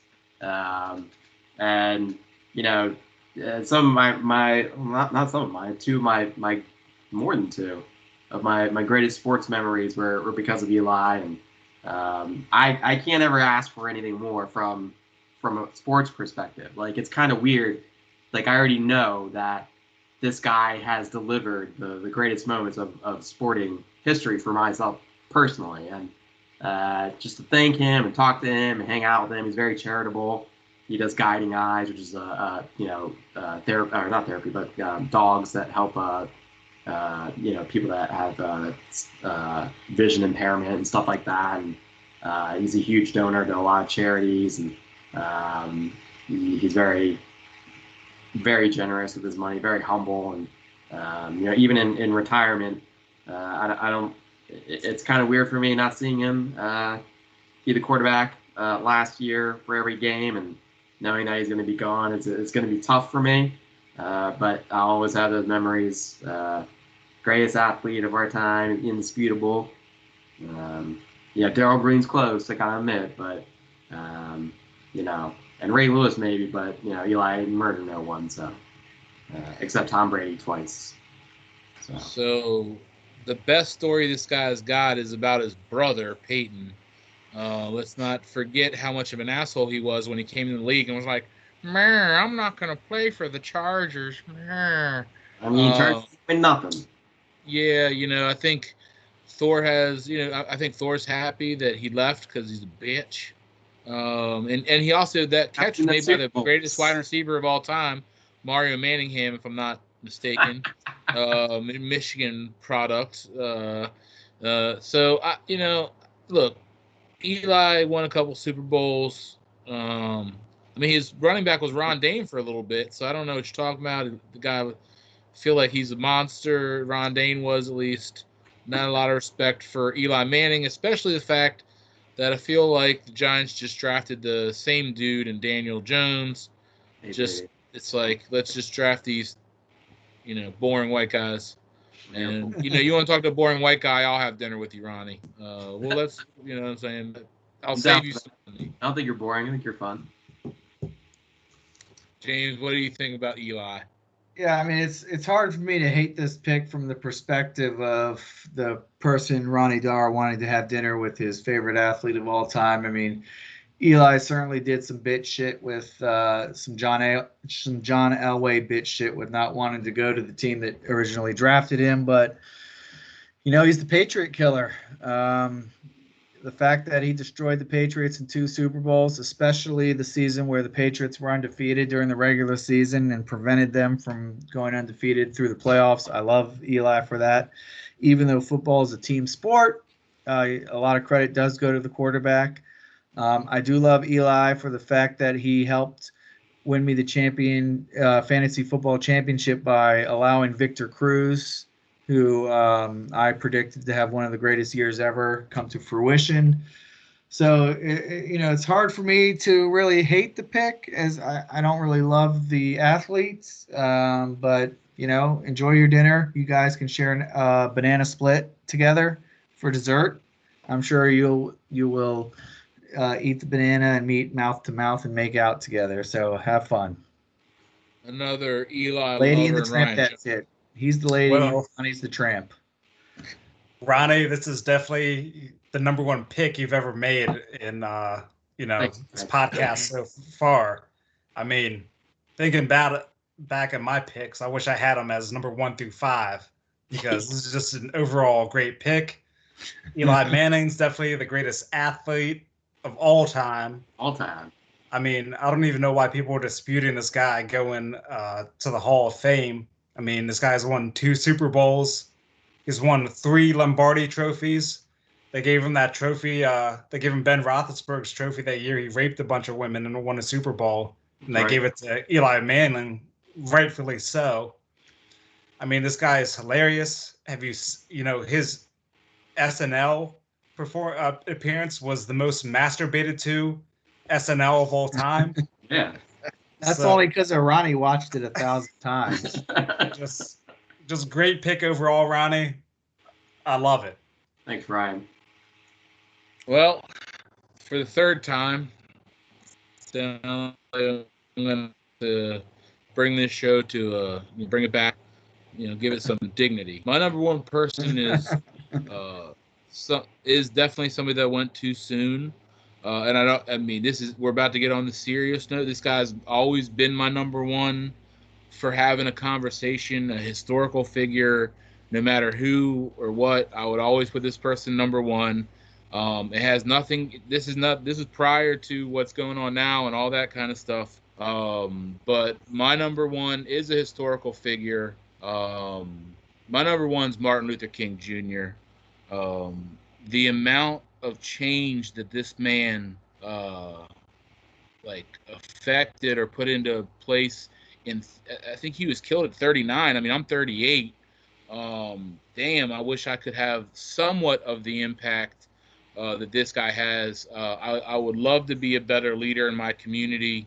I would love to hear what he has to think or what he says I could do as a white man to help the situation with what's going on right now. But this is something that he's always been my number one, because I just feel I talked to you. I had all my people were at the top of their game.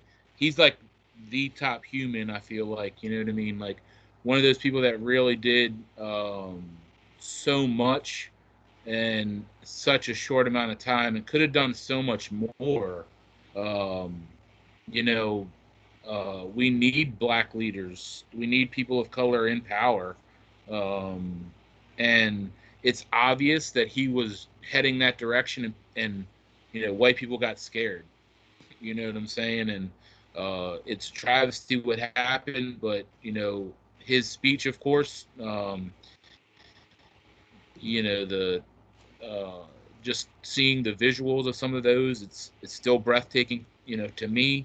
And just as a person, you know what I mean, the shit that he went through, the civil rights movement that he was a vital part of, changed so many things. And I think that he would be disappointed, but would have better words and let us, be able to guide us. And we don't have a lot of leaders like him anymore. So Martin Luther King Jr. is my number one. I'm gonna let you guys say a little word, but for me, you know what I mean, just as a person, an individual, would love to get advice from somebody like him. So James, what do you think? Yeah, I mean, I think it's impossible to argue with this one. I admit I don't know much about him other than what our history books throughout school have taught us. He was a spokesman and a leader during the civil rights movement during, a very difficult time in America. And he got assassinated for what he believed in, which that all men are equal. I often think about times when human beings are fucking arguing over something so stupid as race, and it really makes me wish I was born in a future where people weren't so fucking stupid to argue over something so simple. But the fact that he stood up for people that were oppressed, knowing that his life was on the line, and to stand up for that, you have to respect the man. I think he would be proud of the change that has happened over the last 40 to 60 years, but we do have a long way to go. We need more people like him in this world to help the simple-minded fucks of this world to realize that we are all human beings on the same fucking planet, and that something stupid as race is irrelevant. So, I think as a white person, to get some perspective from what it's like to be black in America. You couldn't ask for a better person to learn from, and to try to help erase some of that hate that exists in the world. He's got a lot of famous quotes. His "I Have the Dream" speech. Only love eliminates hate. I don't know it verbatim, but a man ahead of his time, and rest in peace. I wish he was still alive and he wasn't assassinated by some white cracker bullshit, because we all know that's who the fuck killed him. The fact that he makes American history as a black leader is amazing, because so many are just glossed over, and he deserves and has his own day. You know what I mean? He deserves to be celebrated. So, Ryan, what do you think? I mean, of course, that's a great pick. I mean, you can't argue with the amount of change and positive influence that he had on the world. I mean, this country specifically. But I mean, just to have that kind of power and influence where you can change the world. I mean, world leaders don't have that power. There's only a few people in history who've had that kind of influence and ideas to move towards something greater. And I think it would be nice to bring them to our time and be like, hey, yeah, there's all this positive things going on. I mean, there's of course negative stuff right now, but a lot of this change has been made, and I think change will continue to be made. And I think we will get to the point one day where race is an issue. And I don't know how we don't get to that at some point. It's just, people just need to continue making steps towards that. And, he delivered the greatest speech of all time. He was, he really was putting his life on the line. I mean, how many death threats did that guy probably get? And, or intimidation was put against him to step down. And, he fought for what he believed in when he probably knew that sooner or later, something bad was going to happen. And, he knew that his message was more important than his life. So he gave his life to promote his message, and you got to respect that. 100. Ronnie?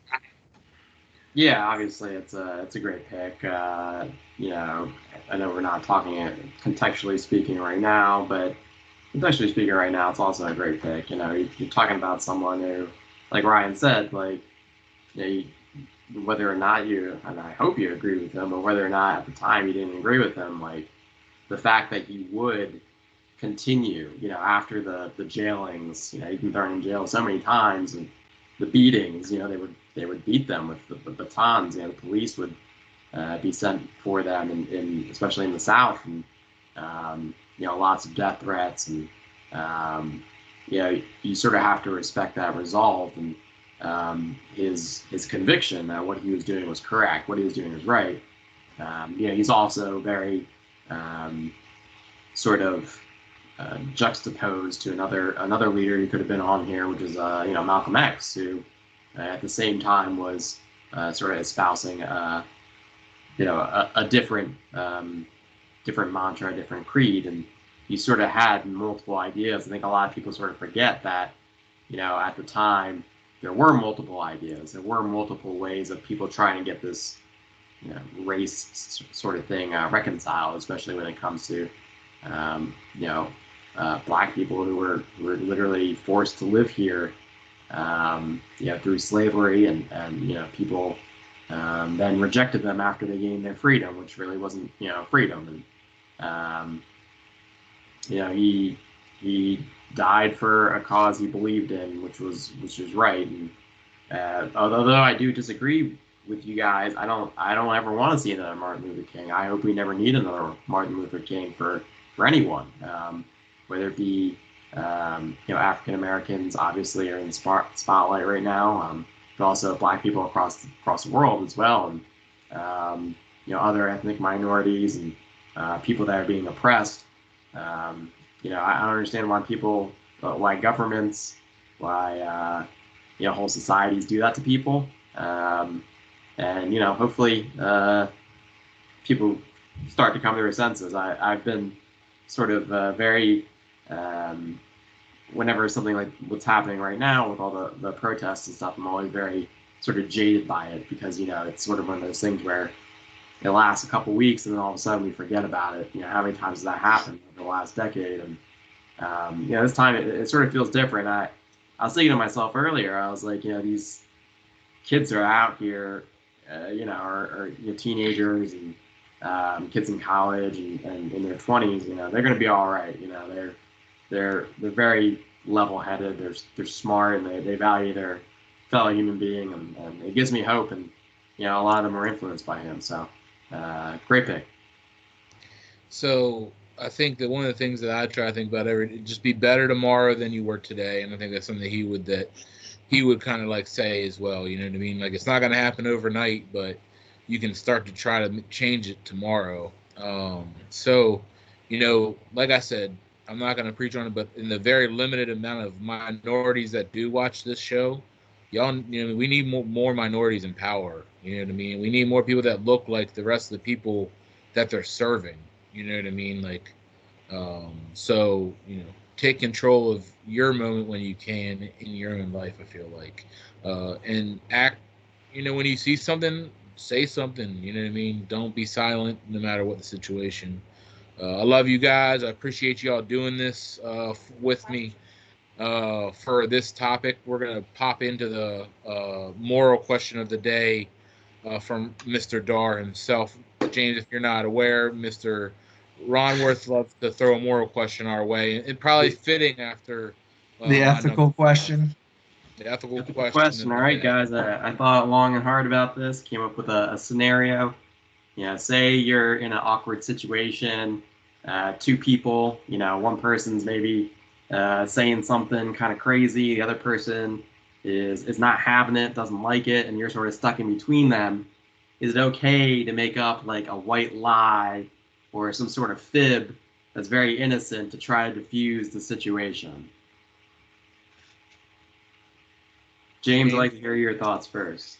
Yeah, I mean, I think, as being a longtime friend of Dan, John is probably the king of white lies.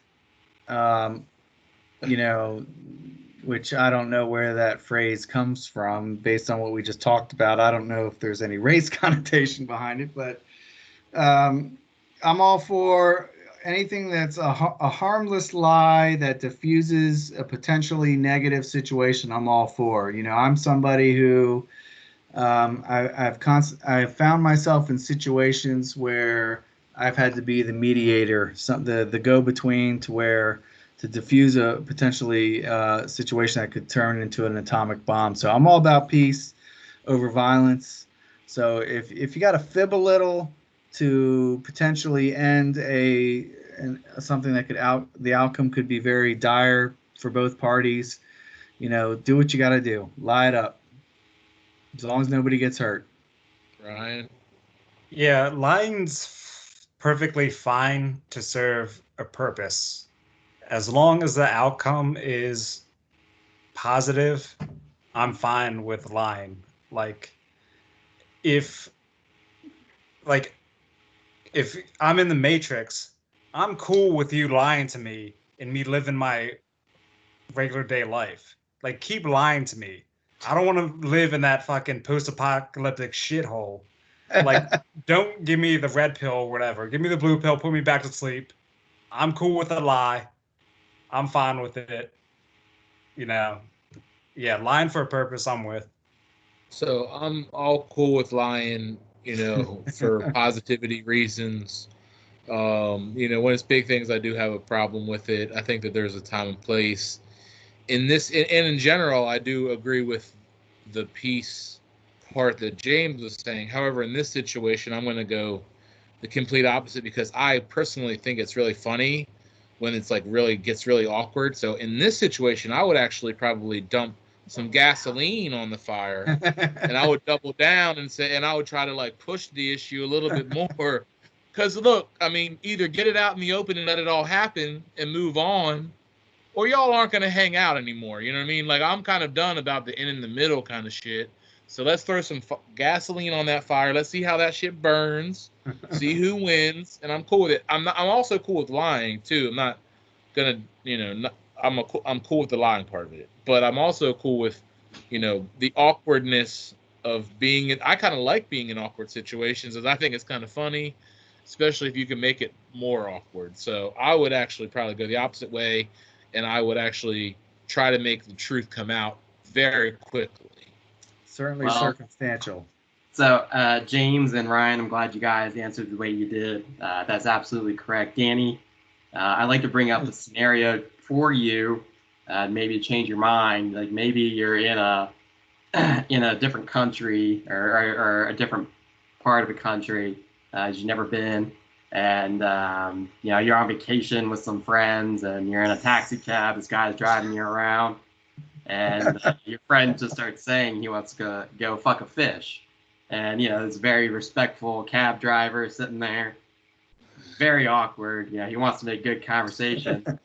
And then, maybe to diffuse the situation, you'd be like, oh, hey, that gift you gave us, that grafted mango, it was delicious. Thank you so much.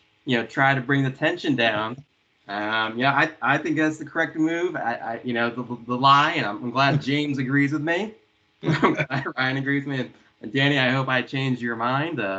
It is cab driving. In that situation, I would let somebody else speak up and just let him I would fade into the background. Well, you did a good job of that. Thank you.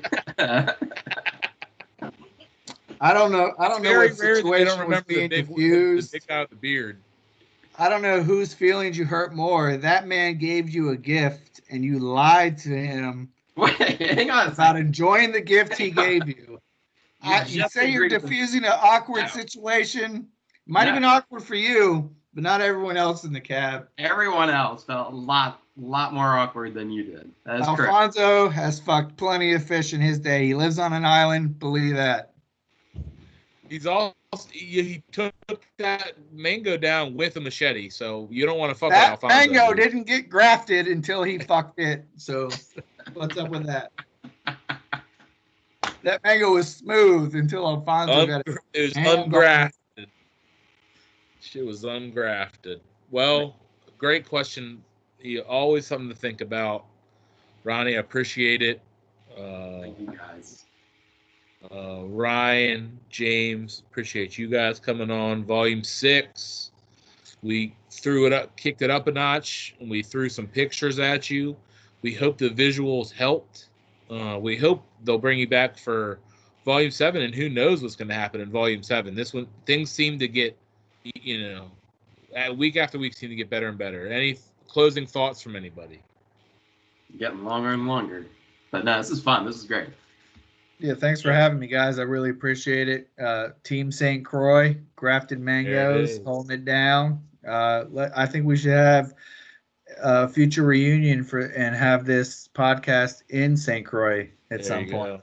Whenever we can leave the country. I'm down, baby. I'm down. I spilled a little bit today for my friend, Real James. Rest in peace. Real James. Also, the hermit crab that Ryan killed right when he got there. Poor guy.